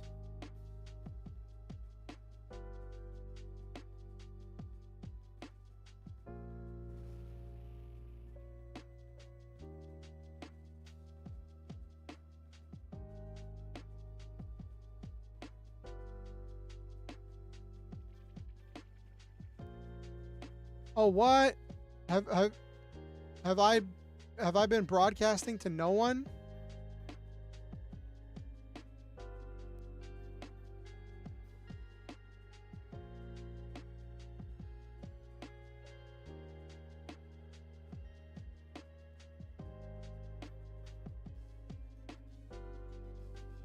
Oh, it was on your end. Okay, I was like, oh no.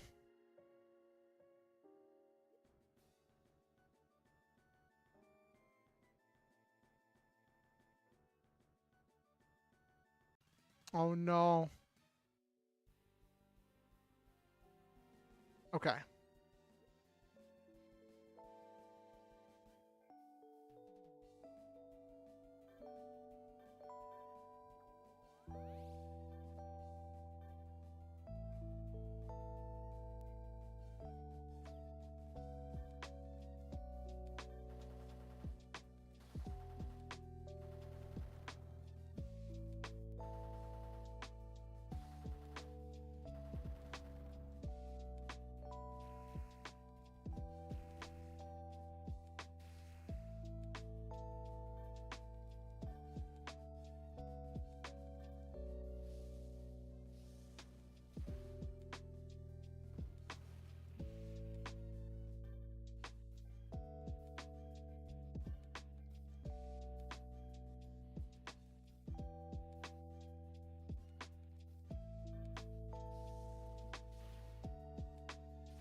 Okay. Took out... Oh, that didn't even take them both out.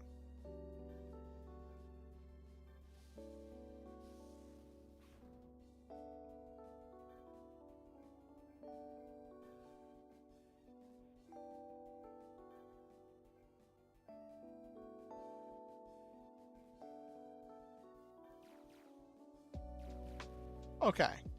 Cool.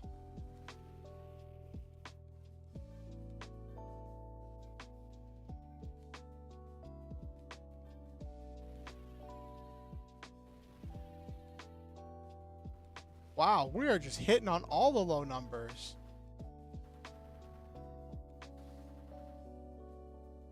I love the hammer rock because it's a tiny iron Kong.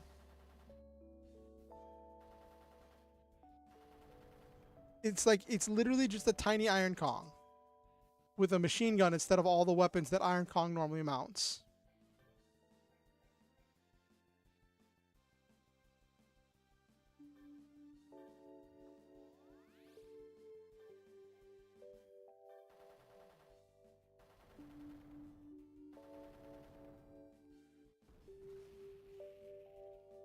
Yes, return to Monkey.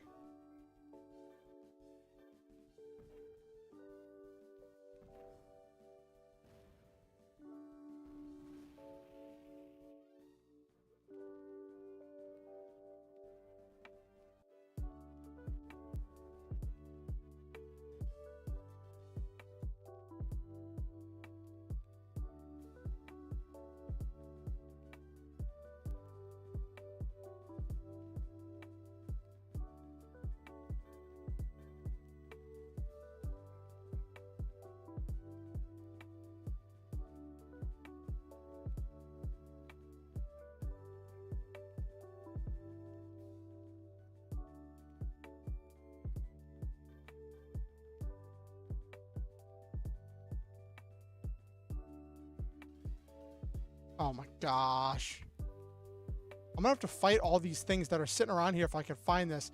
So this part of the game, I just have to use... Oh, I need to heal up a little bit.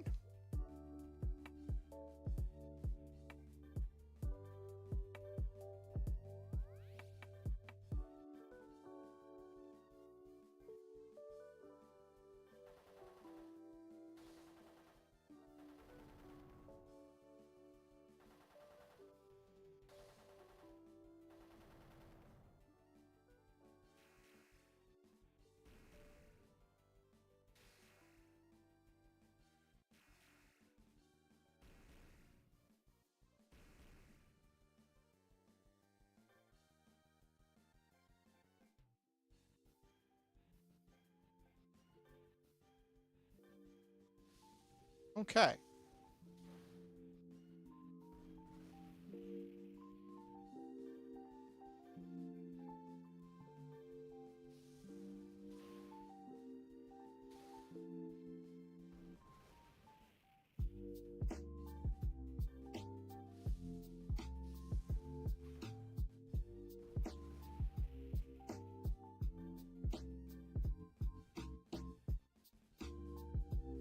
Yes, there are two main monkey Zoids.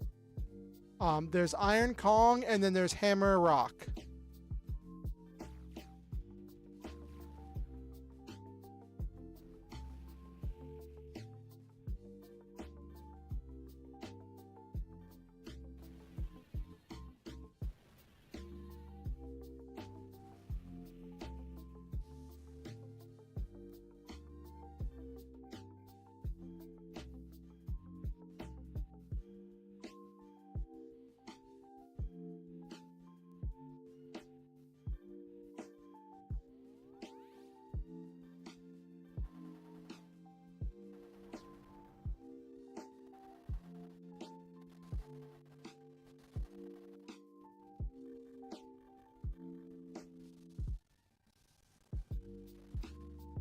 Okay.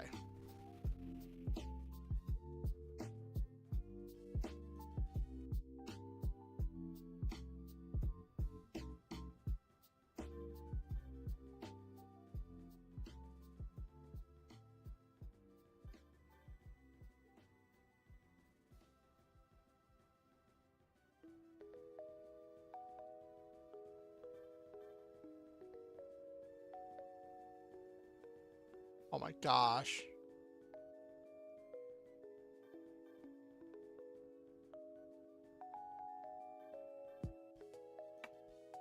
One blocks core. I just have to keep going till I dig up some metal Z.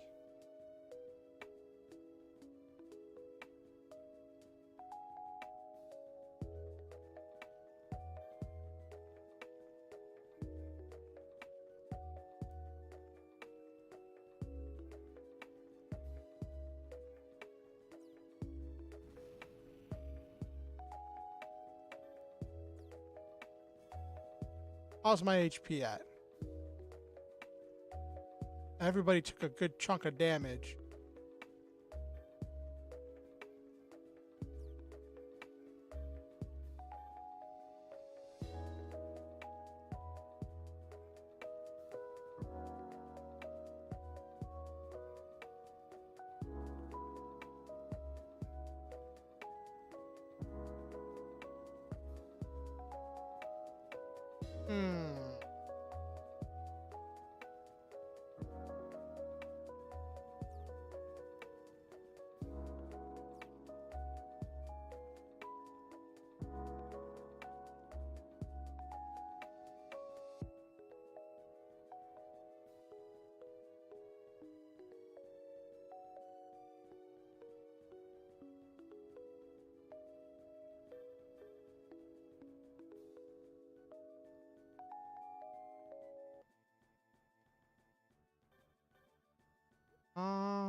Finally.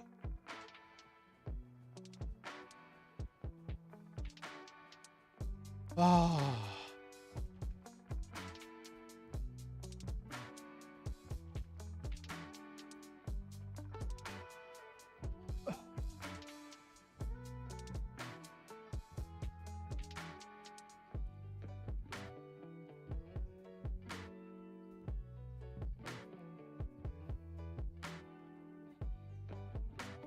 Okay.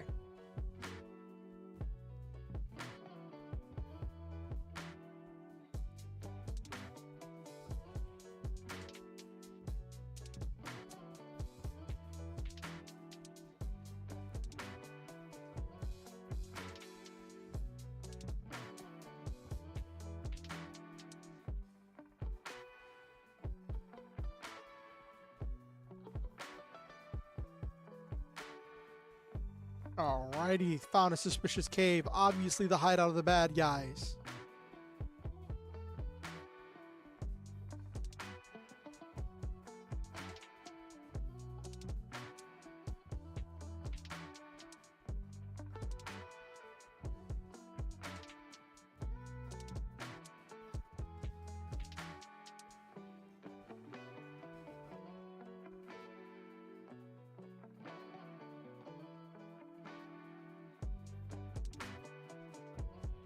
I can make a Godos. I can make a Petrus. Ooh, I can make another Command Wolf.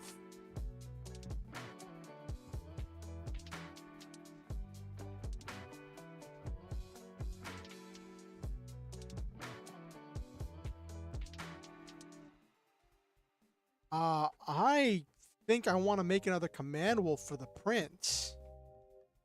Having that cannon on hand could be really helpful because the prince's machine is kind of useless.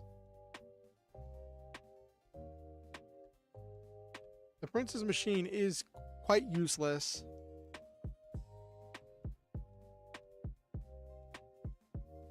And it can't take a hit at all.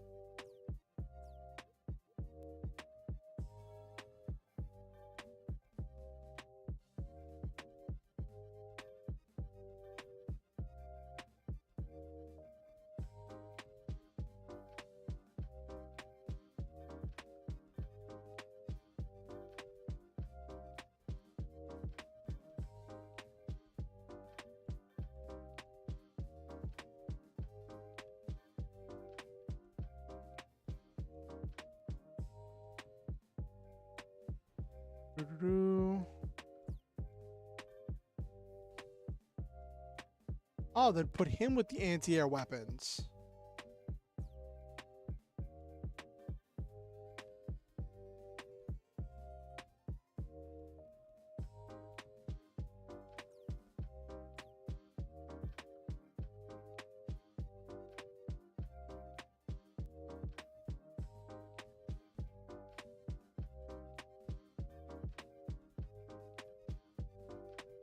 You get Wolf for a little bit more bonuses. And Laser Pro for the laser weaponry.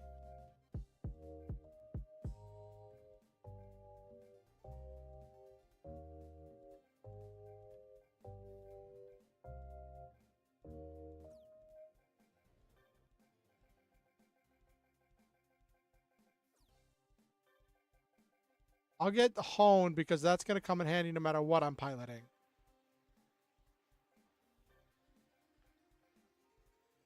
I can get Wolf. My model's doing silly things again. I can get Wolf. M Expert.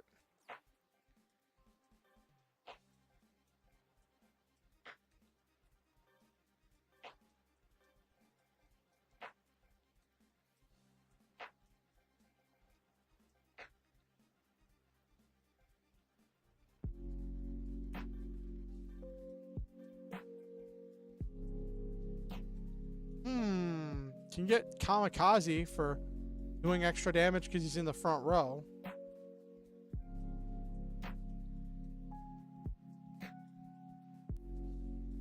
I was hoping it would actually craft weapons, but it looks like all it did was just change the status, and now I can actually fight the Degald Empire machine.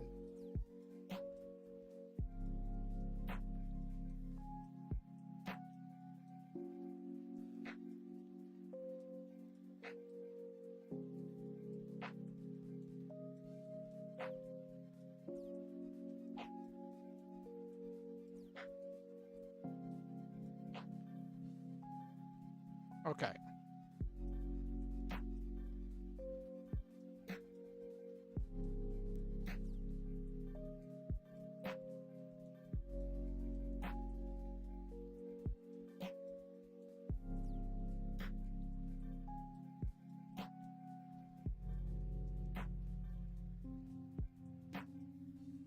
Okay, what have we got here? That's a melee. That's a long range. That's a point blank range one.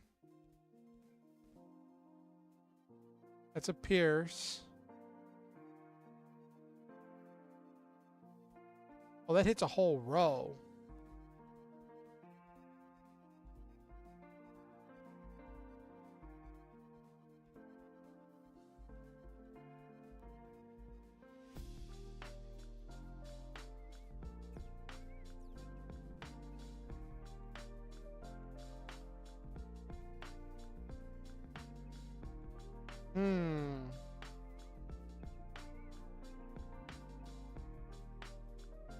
See, I want the Sorrow Knight to work.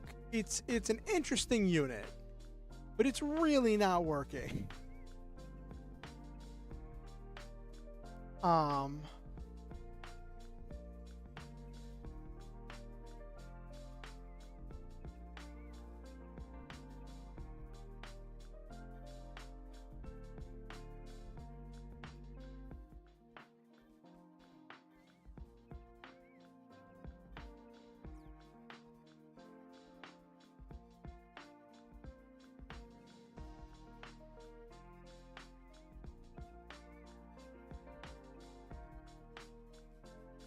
Got plating.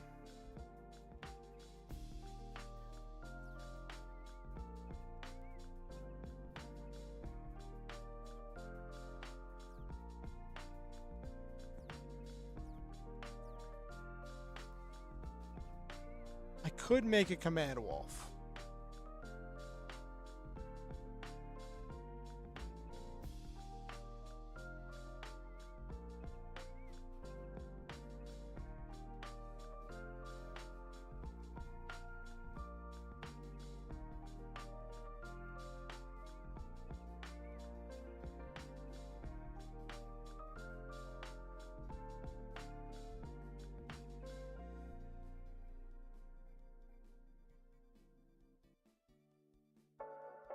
Ugh.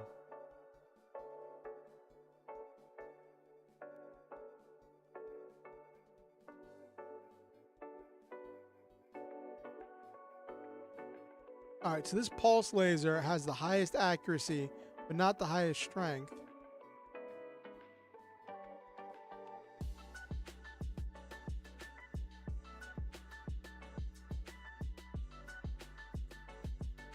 How can I see? Repeat recoveries 2. Okay.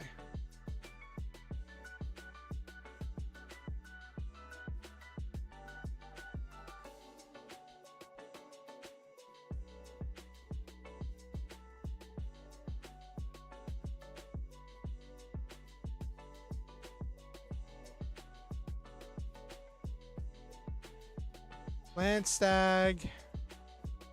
Sword Wolf recover 3 EP.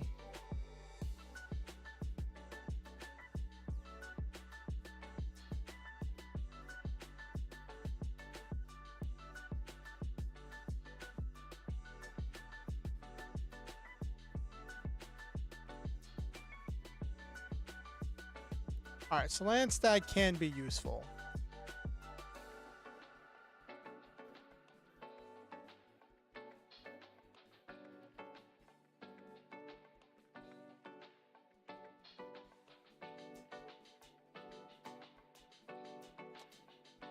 I don't know if I want, because Rainbow Jerk can do a bunch of damage.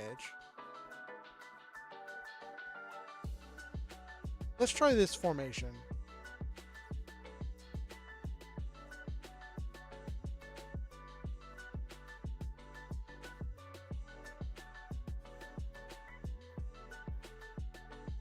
My gosh, it's 10:40 already. I've lost so much. I don't know if it's lost time or if it's like, I mean, it's spent time. Like, I've made it pretty far. I made it out of the dungeon, made it through, made it to another world.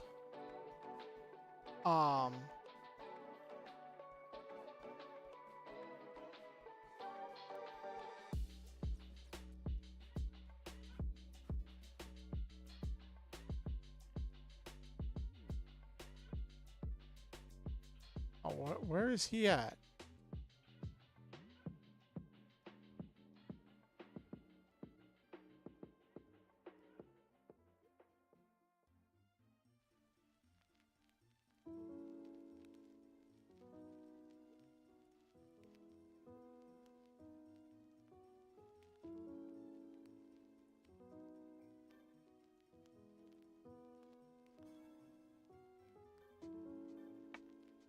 Let's save.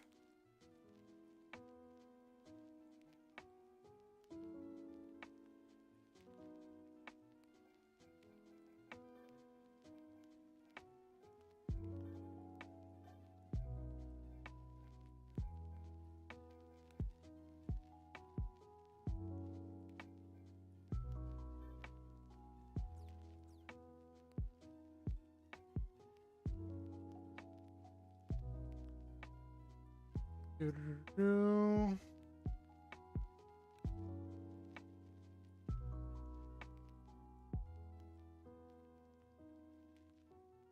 Okay.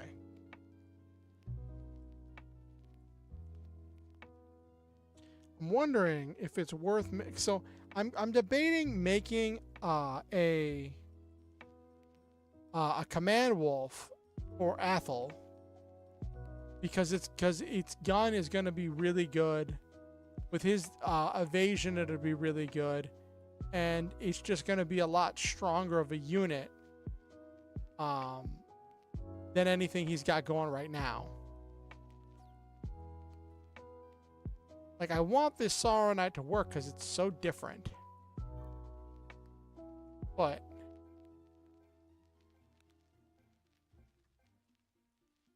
it does not take very well.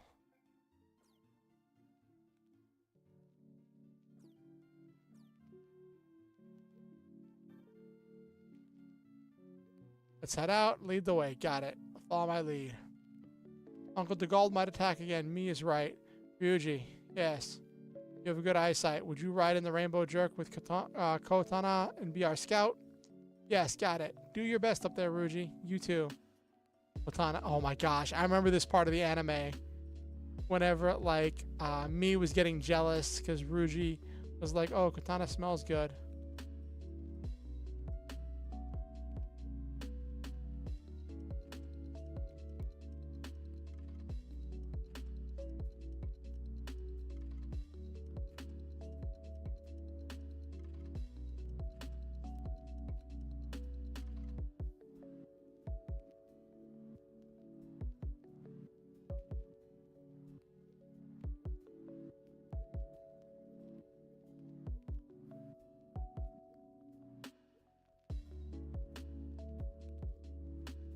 Okay.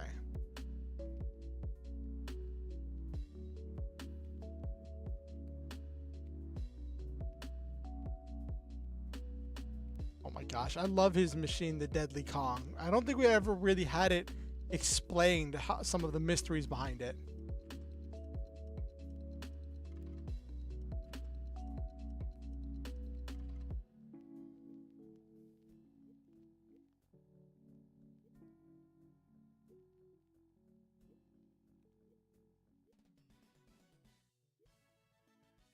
Deadly Kong.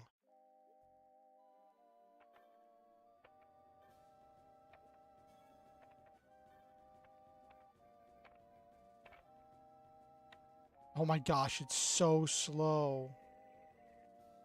Covers. Oh, it's.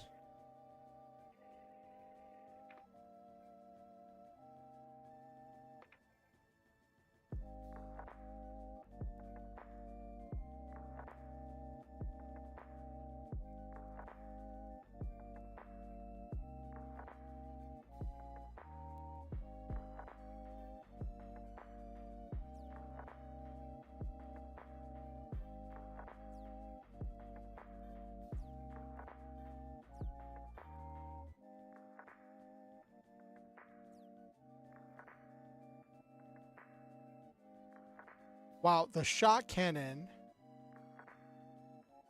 The head Vulcan is 79. It's the same thing.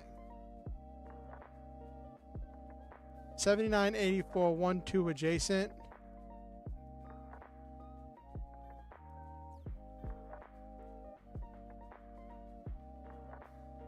Oh, but this only hits right in front of it. That hits 2.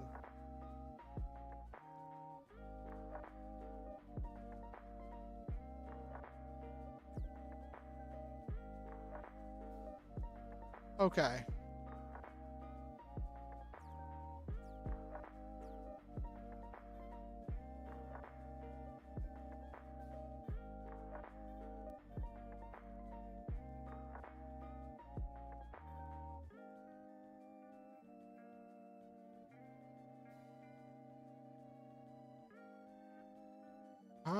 I'm still iffy on if I want to replace. It's a little bit late for it. It's a little bit late to replace the Sorrow at Night with the Command Wolf. I might do it at the next town.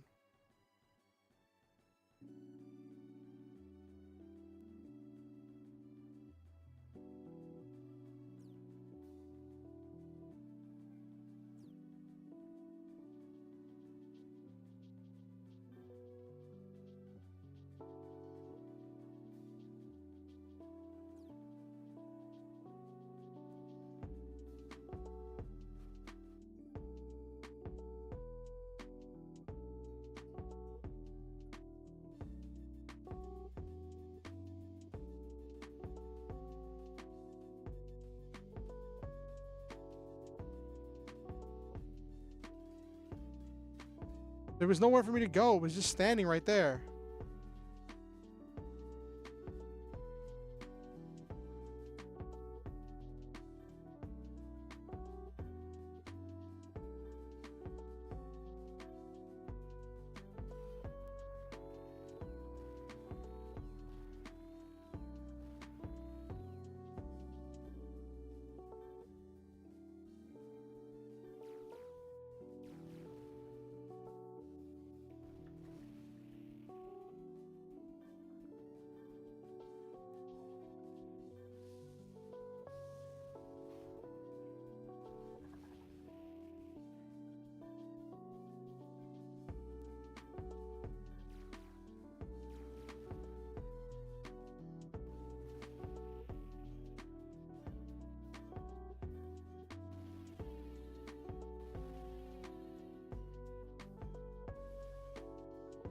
Okay.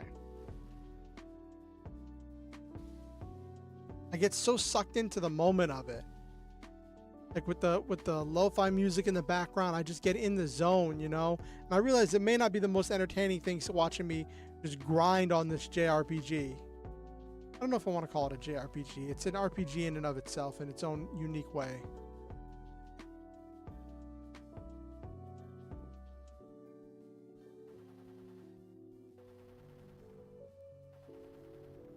Those things are heavily armored.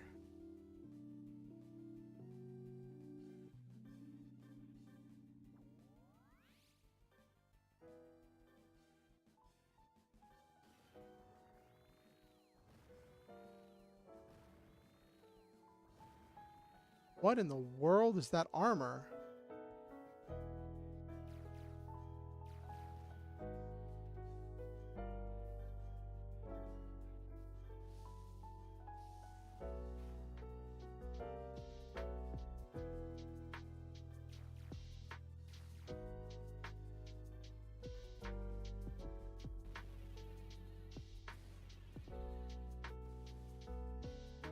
Okay.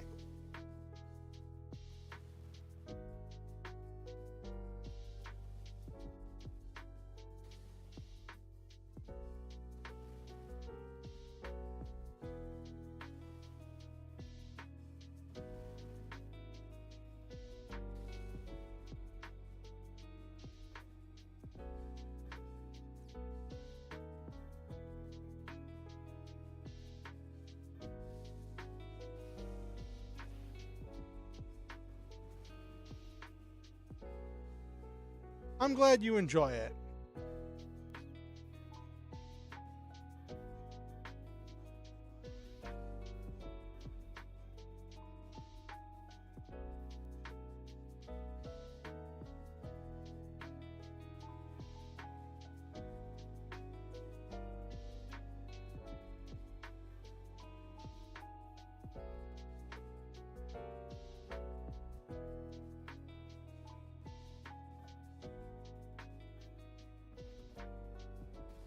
Oh my gosh, and it misses.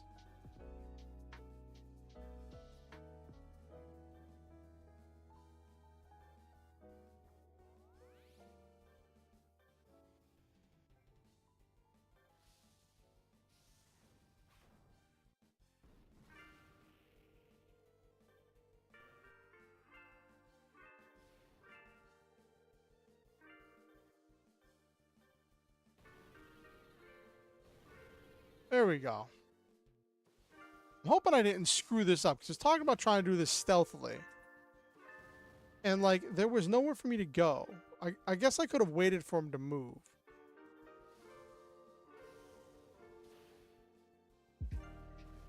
That guy just hit so hard.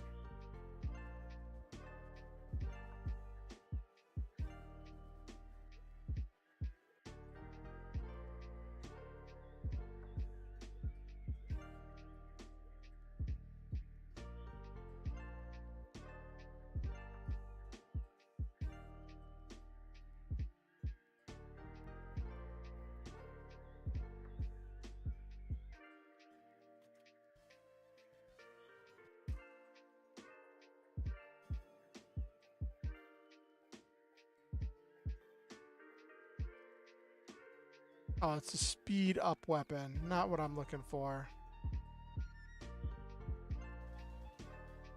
I was hoping to actually fight some of the units from Genesis.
Okay. Of course, he put his agility up.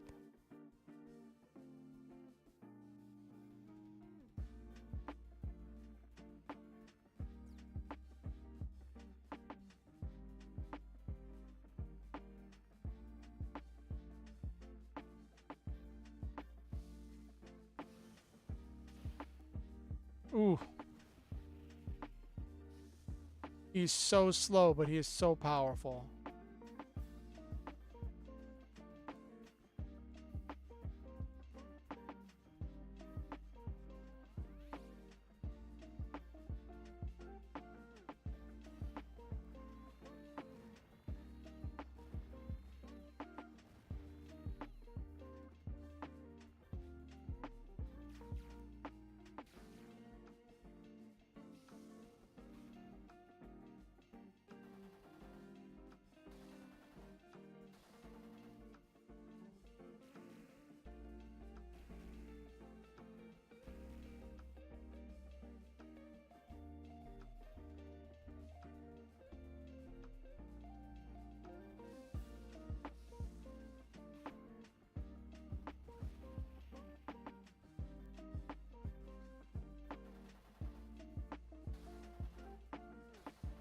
Of course it doesn't hit. Of course it doesn't hit.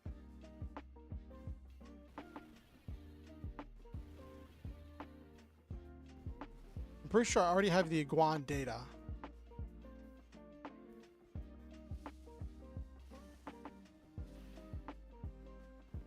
Okay.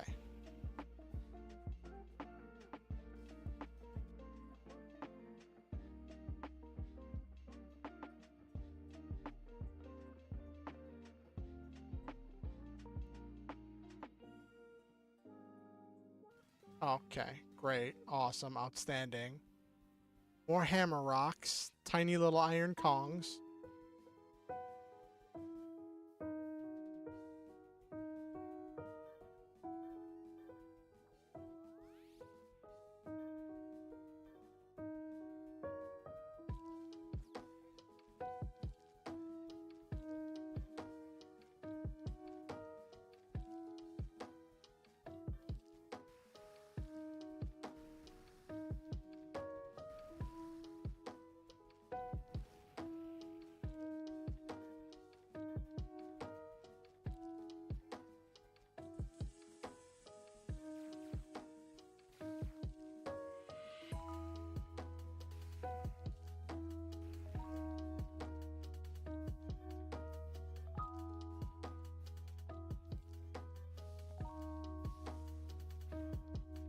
Okay.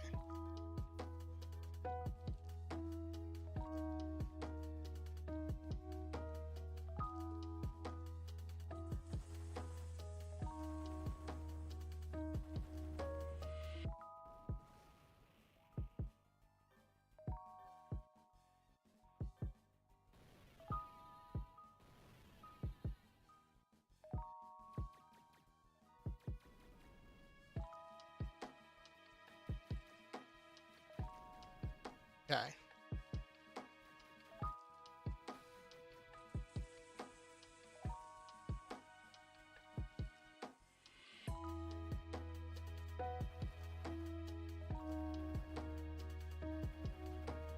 Tiny Kong meets Big Kong.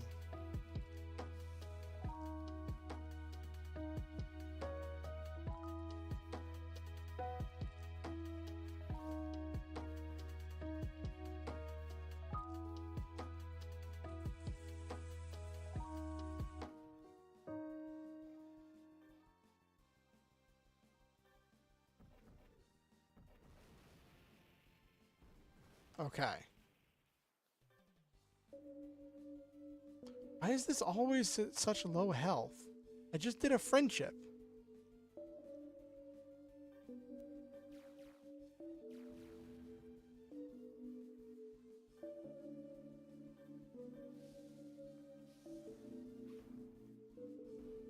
Okay.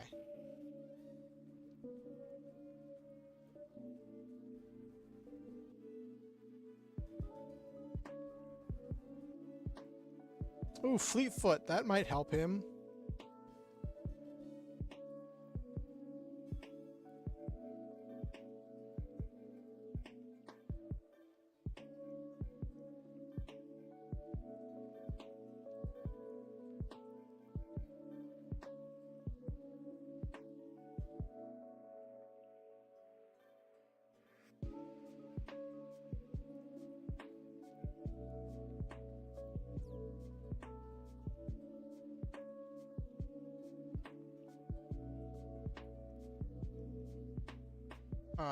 Okay.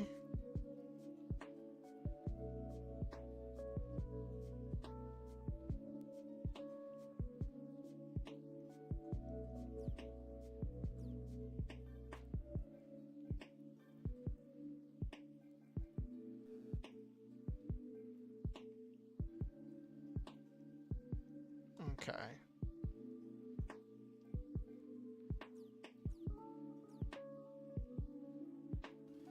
Oh my gosh, of course there's an enemy right there.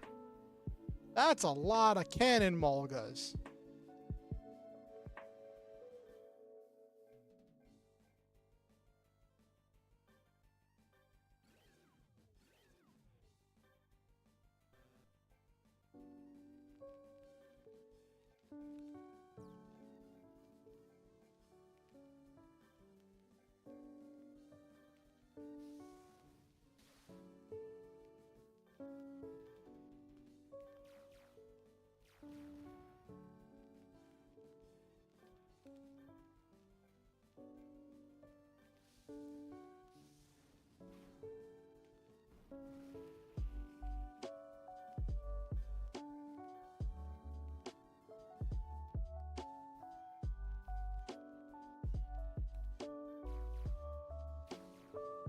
Oh, of course I miss it.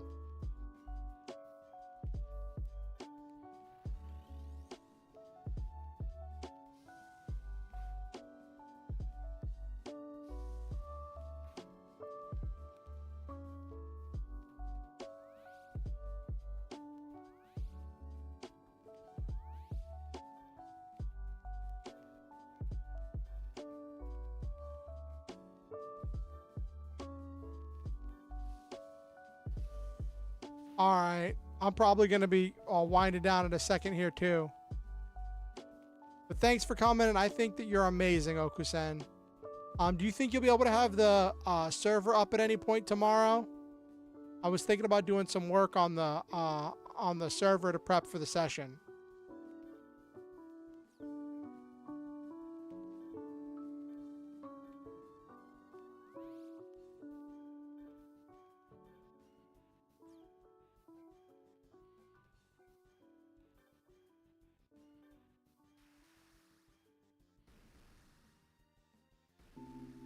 Okay.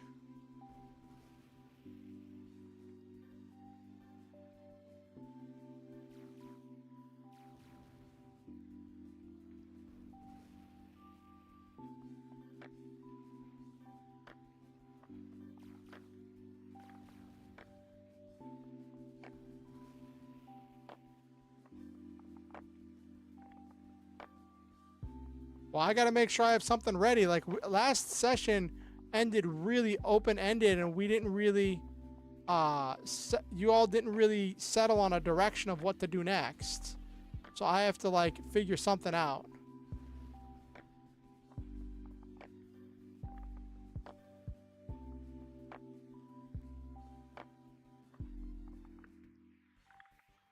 Like, I gotta make sure I have something ready.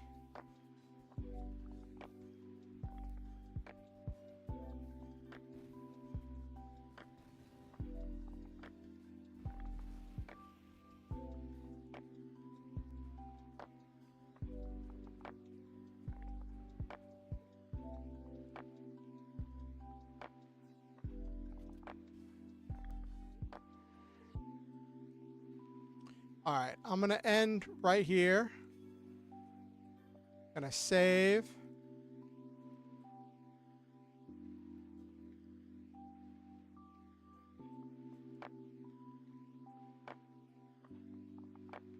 Why are people always lower on health? Are people leveling up?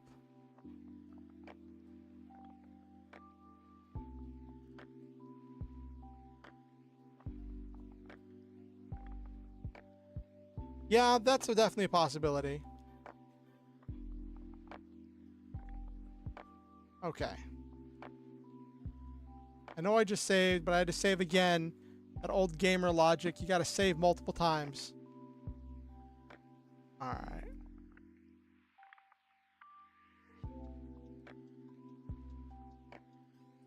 I gotta figure something out or see if you all are gonna be... Alright. See if y'all are gonna be looking for Prince Rudolph.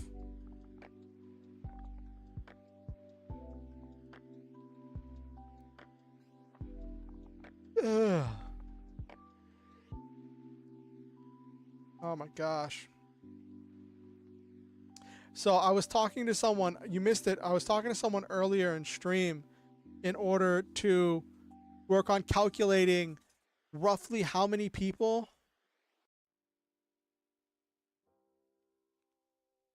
Yes, exactly, Okusen. But you might be able to appreciate. I don't mean to keep you from getting ready for work, but the one last thing.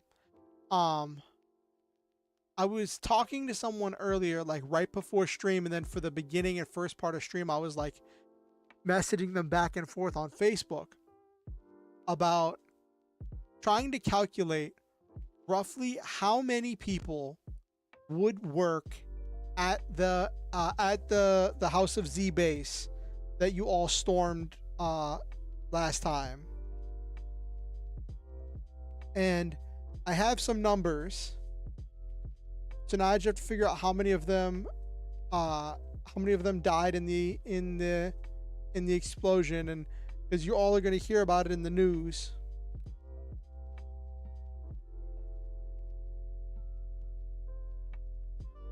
Yep.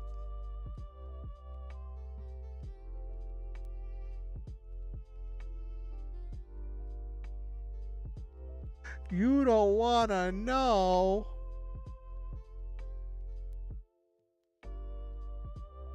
Well, I mean, you were messing with powers you didn't understand. As long as your character is okay with messing with powers that they don't understand, stuff like that's gonna happen.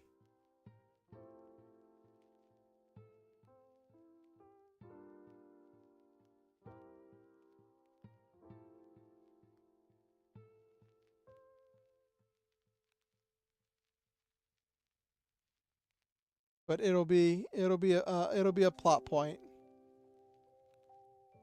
Because I noticed that, like, when I said I wasn't gonna calculate it, like, Haley gave this like disappointed reaction, and I was like, I didn't expect people to actually want to know, but I was like, I don't know, something about Haley's reaction just gave me the vibe that I was like, you know what, maybe I should.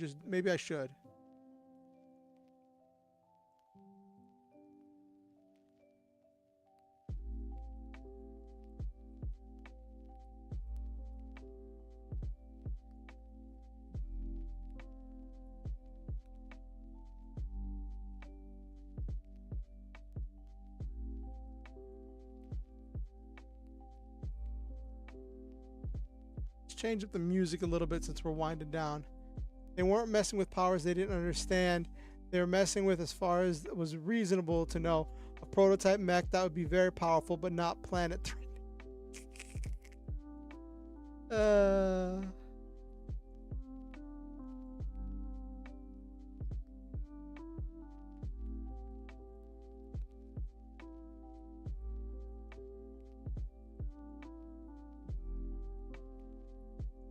Well, I don't think, like, the thing is, that's true. Maxim and Juno were not forwarding the information to Abiona as the mission was going on. That does make me wonder if Abiona knew how deadly the Death Soar was, knew its history, knew that when it was completed, it took an entire planet in order to stop it. Albeit the planet didn't have all of the advanced resources and technology that that they have now. I'm wondering if Abiona would have still released the Death Soar, knowing it was incomplete, but in its complete form, how deadly it could be.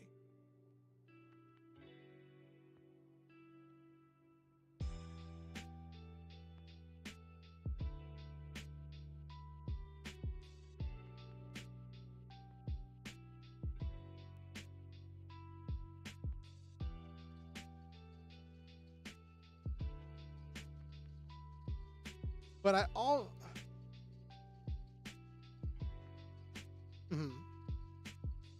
even knowing it was incomplete, so it wouldn't be as powerful.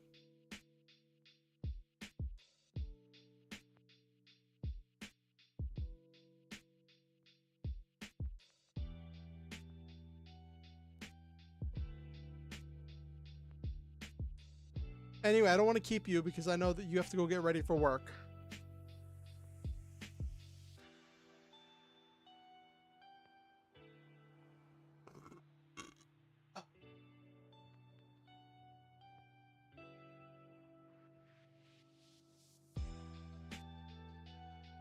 That was kind of like Abiona's goldfish moment, where you're just like, we deal with gods and dragons and end of day stuff all the time. Experimental mech, we can release that.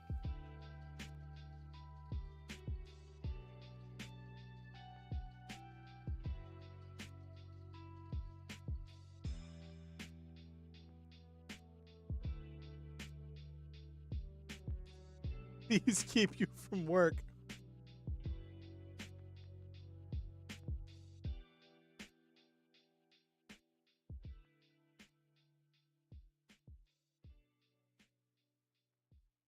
But yeah, Abiona was just like, like, so I don't know if you follow Critical Role, but there was a thing in campaign 2 where one of the characters was like,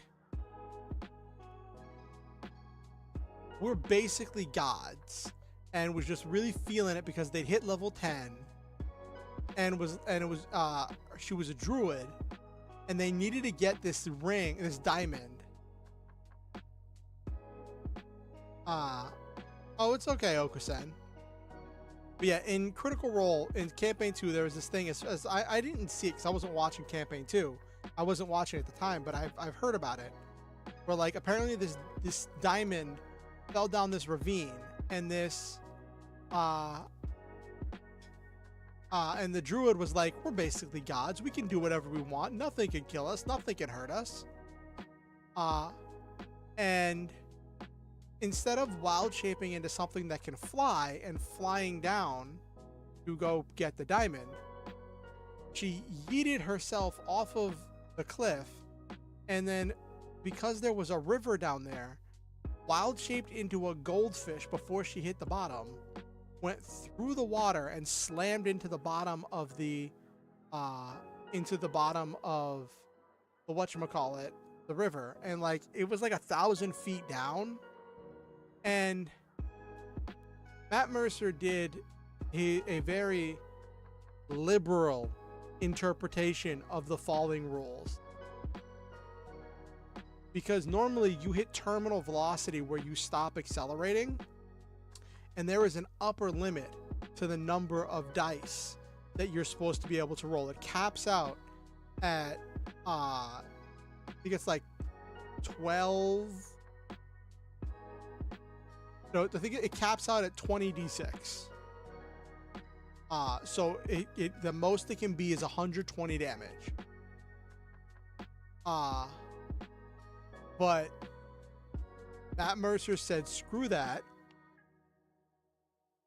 because he warned that player multiple times that this was a bad idea, that this was not going to go the way they thought it would, that none of these mechanics worked in the way that they thought they were going to work, and this player still like decided to do it anyway. So Matt Mercer just said, okay, there's not going to be any cap to the damage, and it's a d6 for every 10 feet. Went over 1,000 feet, rolled over 100 d6.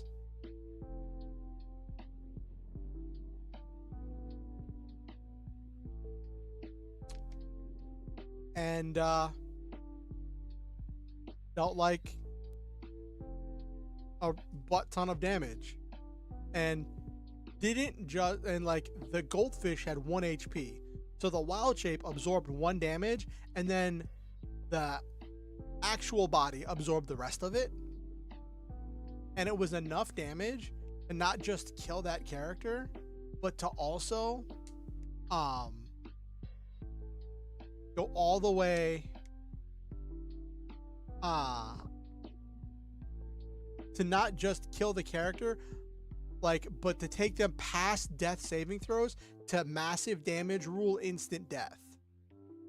And then the diamond that they went down there to go get, everybody had to get and use as a spellcasting material to revive them.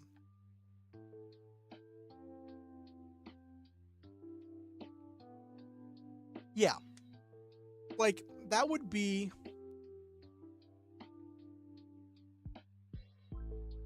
like, if you take that to an equivalent moment of our Lancer session where Abiona woke up the beast, that would be like if I said that the beast's charge particle beam hit the Neath where it was flying nearby with Maxim prepping the weapons.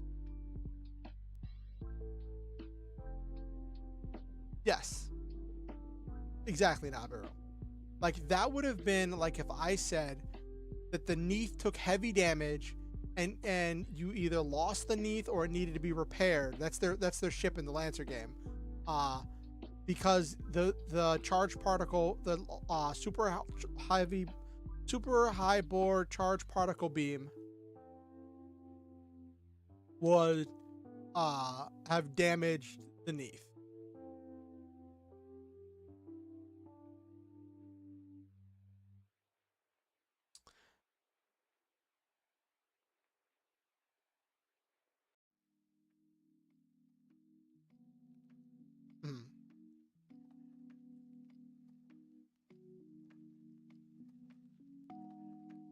I guess, like, it was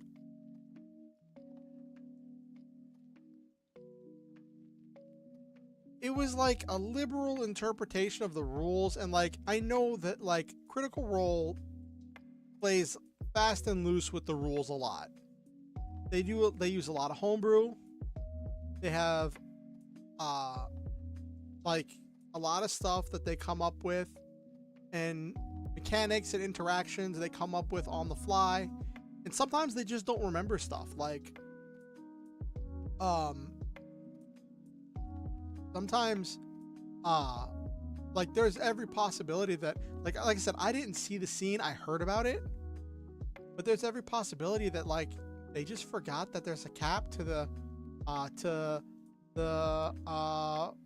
fall damage.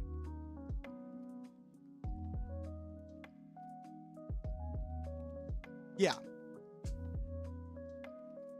Like also, so one thing I wanted with the Death Soarer fight, if you all fought the Death Soarer, I wanted to alert Juno's player to the fact that there are going to be some enemies that are going to be immune to immobilized, because Juno's entire build is hyper specialized to immobilize targets one at a time and strip their armor, so that way her allies can take them down, right?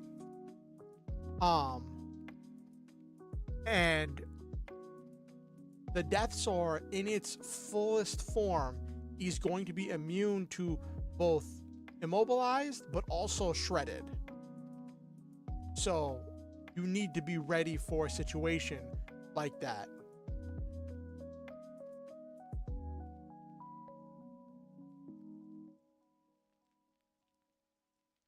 Because this isn't the last you'll see of the Death Soarer.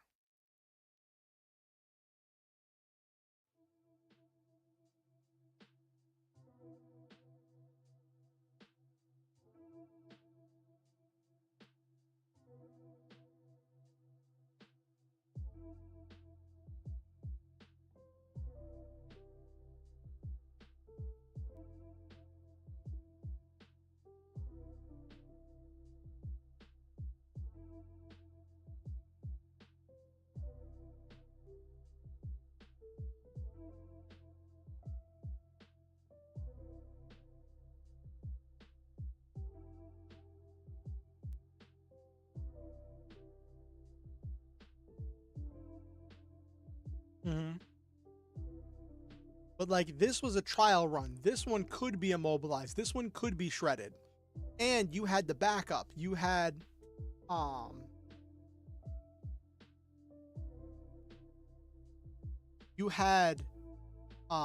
the Sea Strikers with their hex missiles that were overheating it, and that was taking advantage of some of its weaknesses.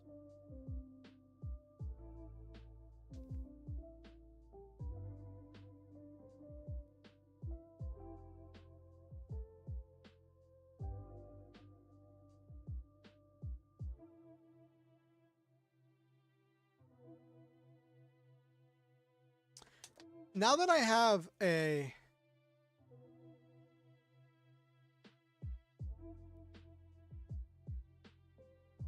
ooh, that would be interesting, Naberu. You revive your friend, but they are consumed with the energy of death and darkness, and now you must fight them.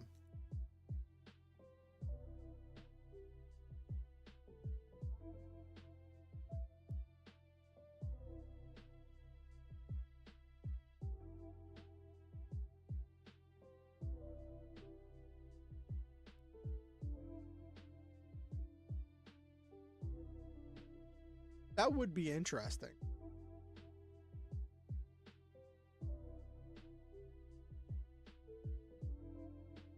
Okusen, shouldn't you be going to work?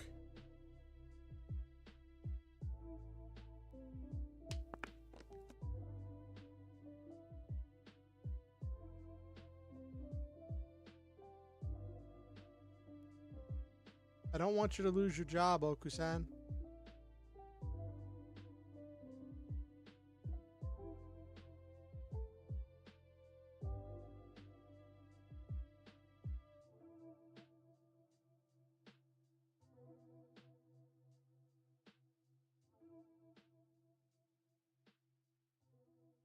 See, you say that, Okusen, and that's like assuming that the company is going to care about what it needs.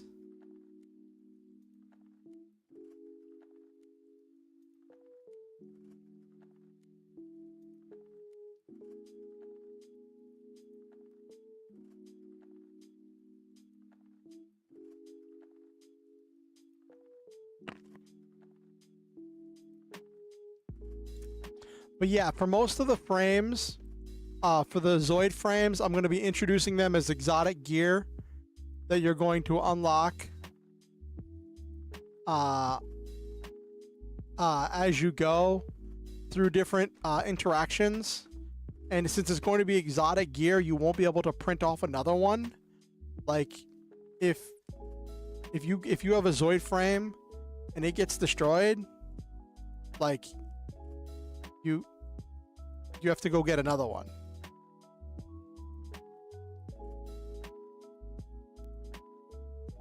Still have time, and I'm getting okay. That's good. I'm glad you're getting ready, Nabiru. I mean, Okusen.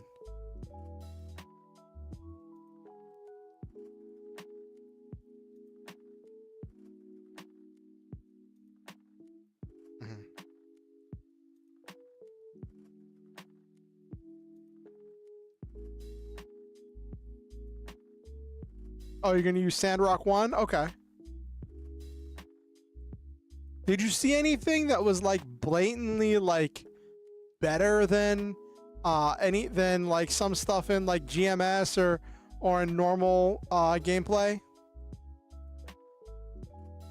I don't want things to be just like strictly better. I want them to be good, but I don't want them to be strictly better than existing things.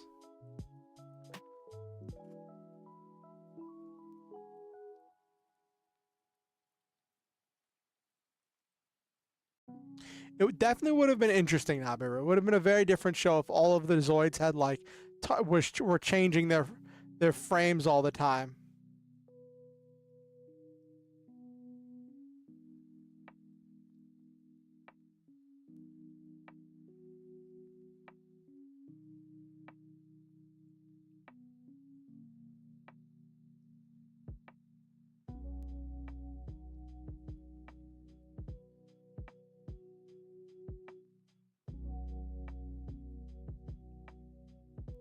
Oh my gosh, Metabots. Don't even get me started.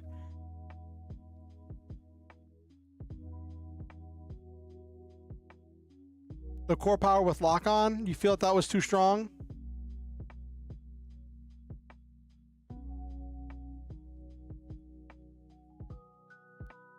The zero system?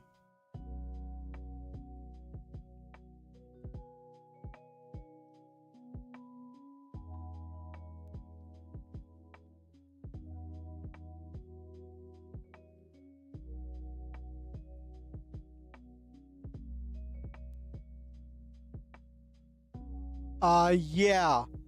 You get... So the zero system gave you... I changed the wording because I thought it felt weird, but I might change it back.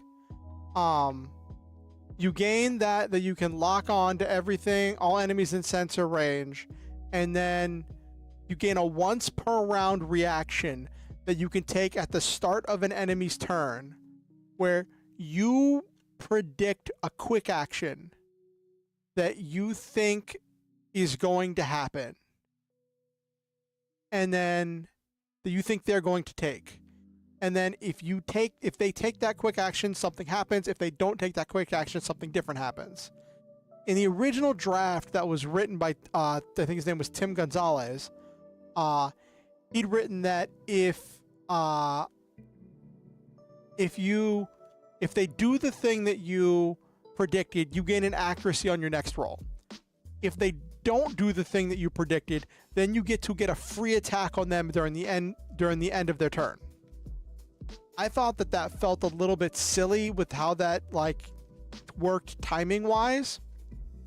So I flip-flopped it and I said, if they do the thing that you predicted they would do, you interrupt their action with an attack that you get to take for free.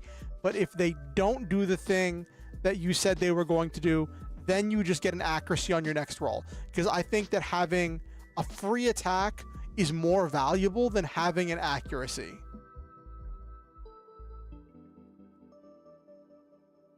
Yeah.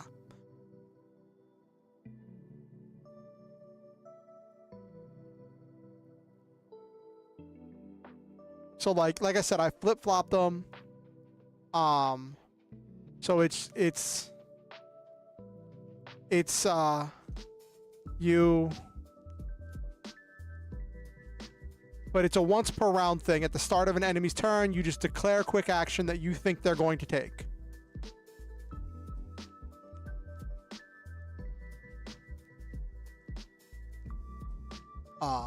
And you can do that once a round for the rest of the scene.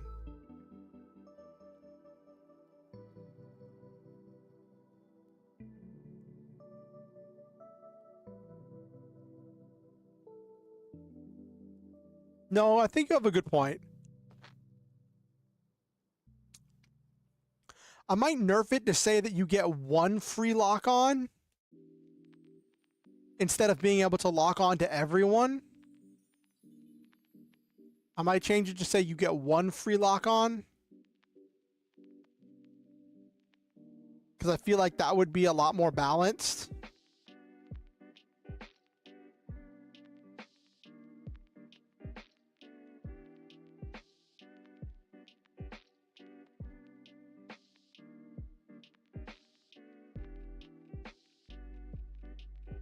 You feel like getting the free lock on to all enemies and sensors was the scary part?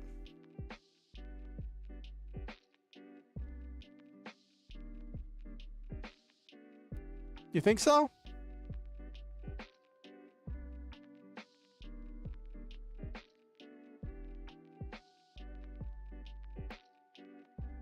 Yeah, I was about to say.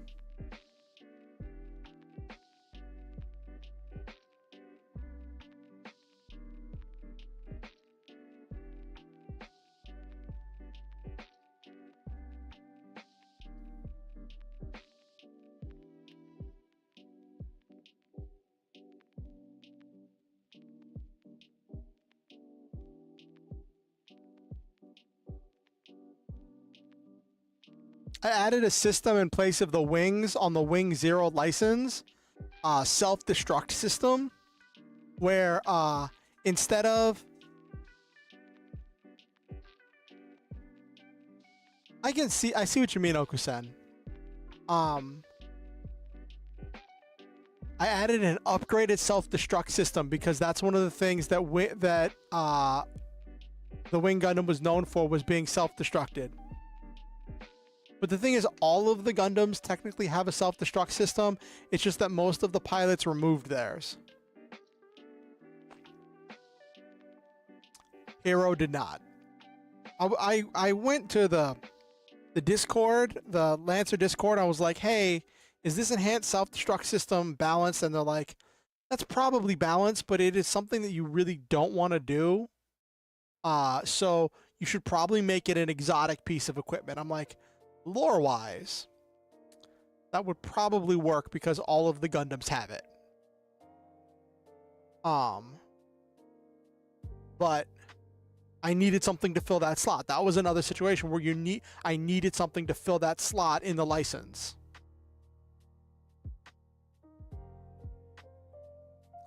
But what the enhanced self-destruct does is normally when you self-destruct, it either kicks off at the end of your next turn or sometime within the next 2 turns.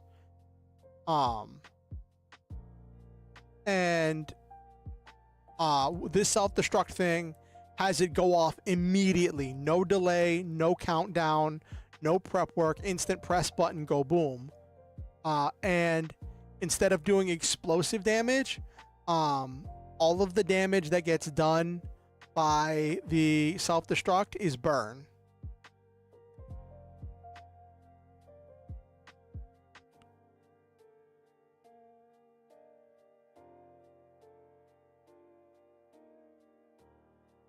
Ding, ding, ding. Wing Gundam has been caught. Oh my gosh.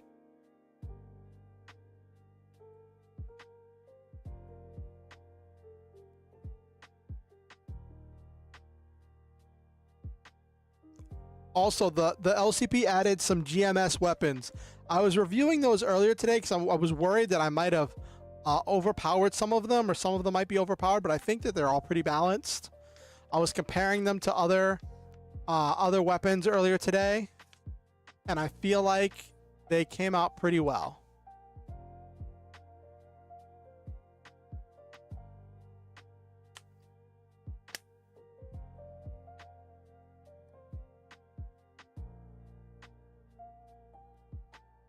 I think Tim Gonzalez did a really good job of balancing those. There is a housefly that is flying around, landing on me, crawling around, flying around, and it is like really annoying, and I can't swat at it because it keeps landing on my microphone, and I don't want to swat at the microphone.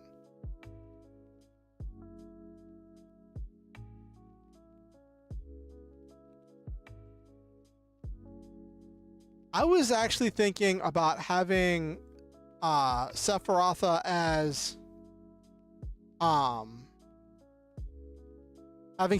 as exotic gear.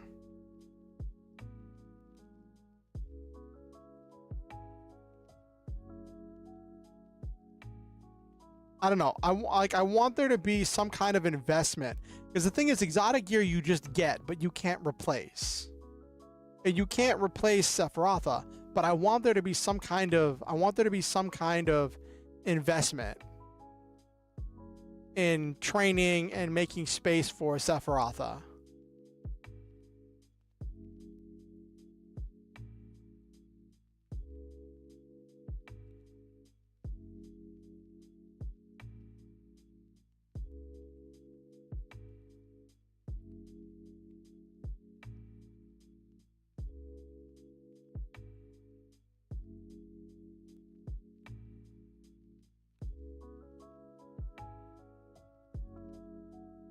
Hold on. When that whole thing was happening, and I specifically asked if your character was proposing to Sephiroth, you said no. You specifically said no when asked, and I have not been playing it that way.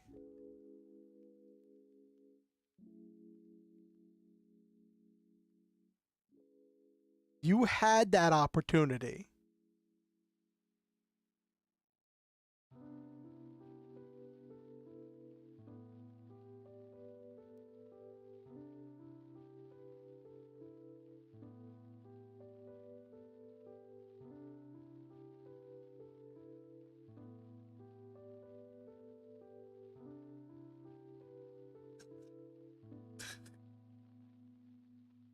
She's not divorcing you, Okusen.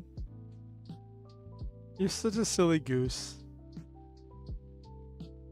I'm so glad that we got 0 Tier 1 working, though. It's really funny because I did way back. I used to stream with one of my friends, and we used 0 Tier 1 in order to set up multiplayer for a PS1 emulator in order to play Monster Hunter together. And it was really interesting and really fun. I didn't really have the time and energy to devote to doing a series to playing all the way through Monster Hunter 1, because that's a rough game. But I'm just really glad that it all worked.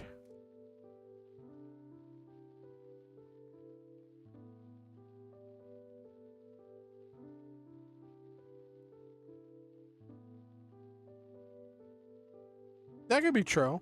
Have different abilities and things that people have to unlock as they go through, like some kind of roleplay interactions.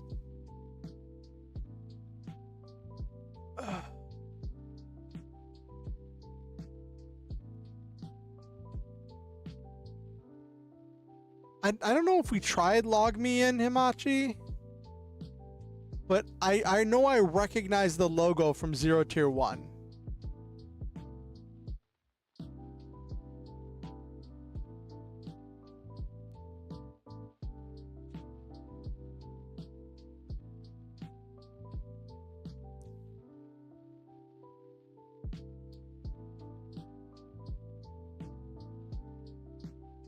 Well, now we got it resolved. So you don't have to be miserable anymore, Okusen.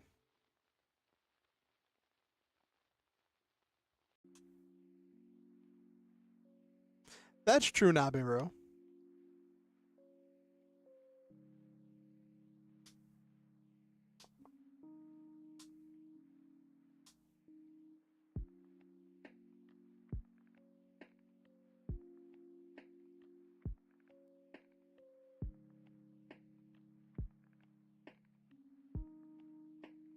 Oh my gosh, it's going on 11:40 and we've been talking for so long.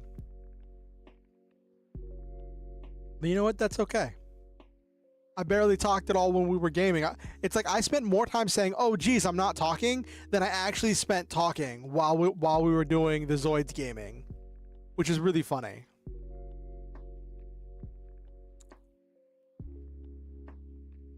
I don't know. I feel like I want to make the command wolf just so that I have it for Athel.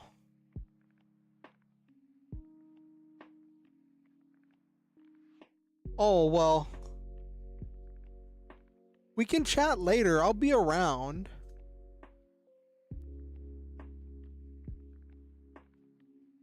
In that case, I have to end stream in order to save you from being late, Okusen.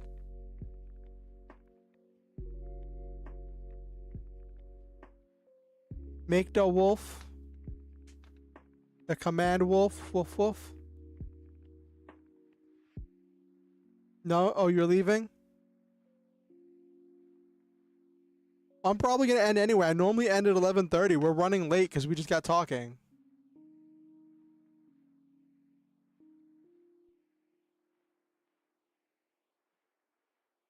We just got talking.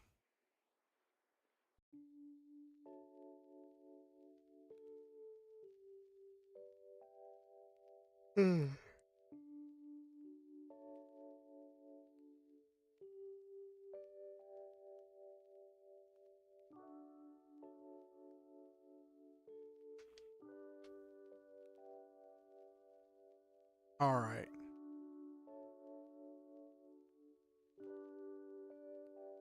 Let's wind down. We've had a pretty fun night, done some gaming. Gotta be gamers. Some super elite gamers.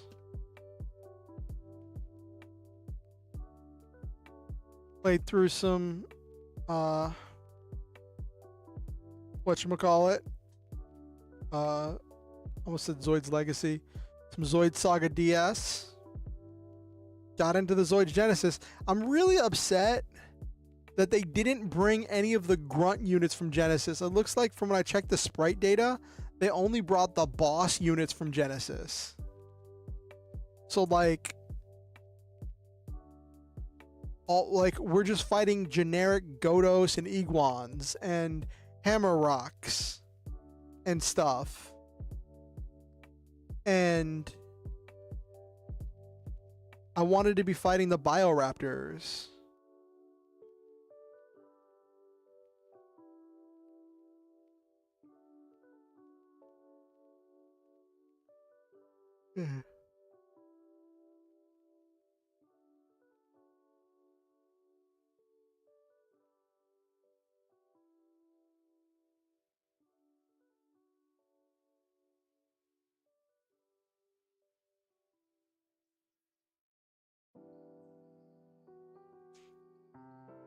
All right.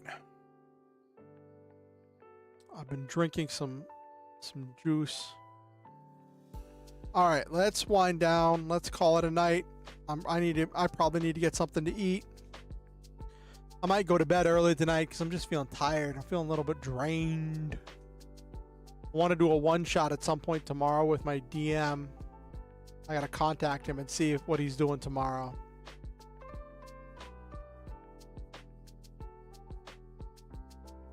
I never changed the music. I think that's why I was so lost. I didn't change the music like I normally do.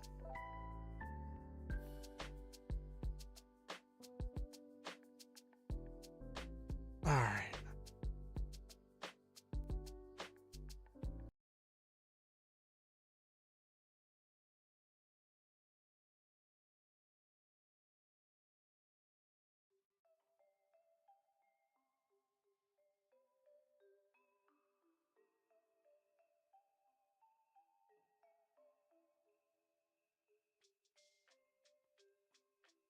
There we go.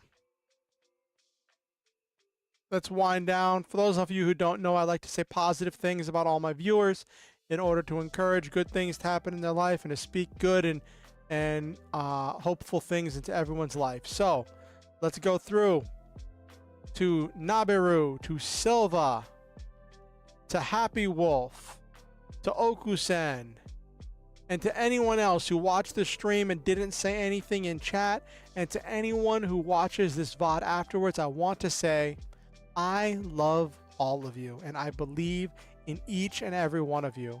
I think that you all are truly special, one of a kind, and unique individuals, and that each one of you makes this world a better place just by living in it. And I'm grateful every day to live in a world with you in it. Thank you for coming to my stream. Thank you for being a member of this community, and thank you for being a part of my life. You all make my life better. Always remember the Star Hunter motto: shoot for the stars, have wonderful adventures, live your dreams, and always stop to enjoy the memes. I do ask that you like the stream if you enjoyed it. It lets me know that people are watching, that people liked it. It helps the algorithm with pushing it out to other people. We're always looking to add new people to the community. If you have any friends, family, nemesis, coworker, arch enemy, best friend, fiance, family member, anyone you think that might enjoy my content, feel free to show them my content or invite them to the stream. Today's Friday, so next stream is going to be Monday, 8:30 p.m. EST. Don't know what we're going to do. Might do a writing stream. I haven't done one of those in like 2 months, or like a month. So I might do one of those because I haven't touched my manuscript. I told myself that if I was going to do more gaming streams and do less writing streams, that means I needed to write more off stream, and that just hasn't happened. I think because I got so caught up in writing stuff for Lancer that like it just takes a lot of my creative energy and just kind of like just kind of sucks it up with a straw.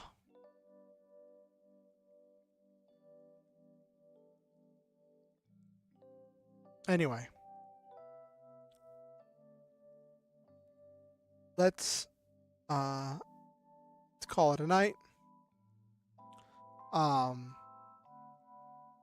If you want to keep up with what I'm doing on YouTube, you can subscribe and ding the notification bell to let you know whenever I go live or when I release any new content. If you want to keep up with what I'm doing outside of YouTube, you can follow me on X or Twitter and join my Discord. Links to both of those are down in the description below.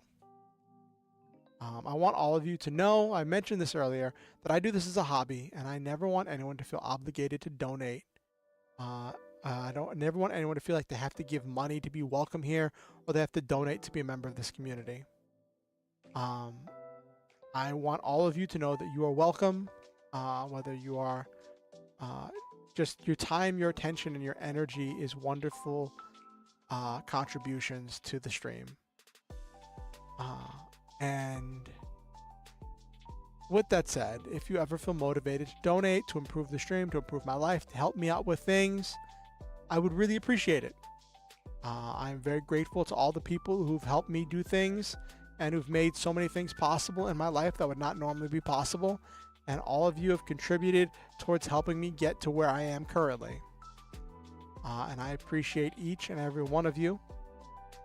And if you ever feel motivated to do that, there are links where you can do that down in the description below. Thank you for coming to my stream. Thank you for being a member of this community. And I thank you all for being wonderful. Have a good night, everybody.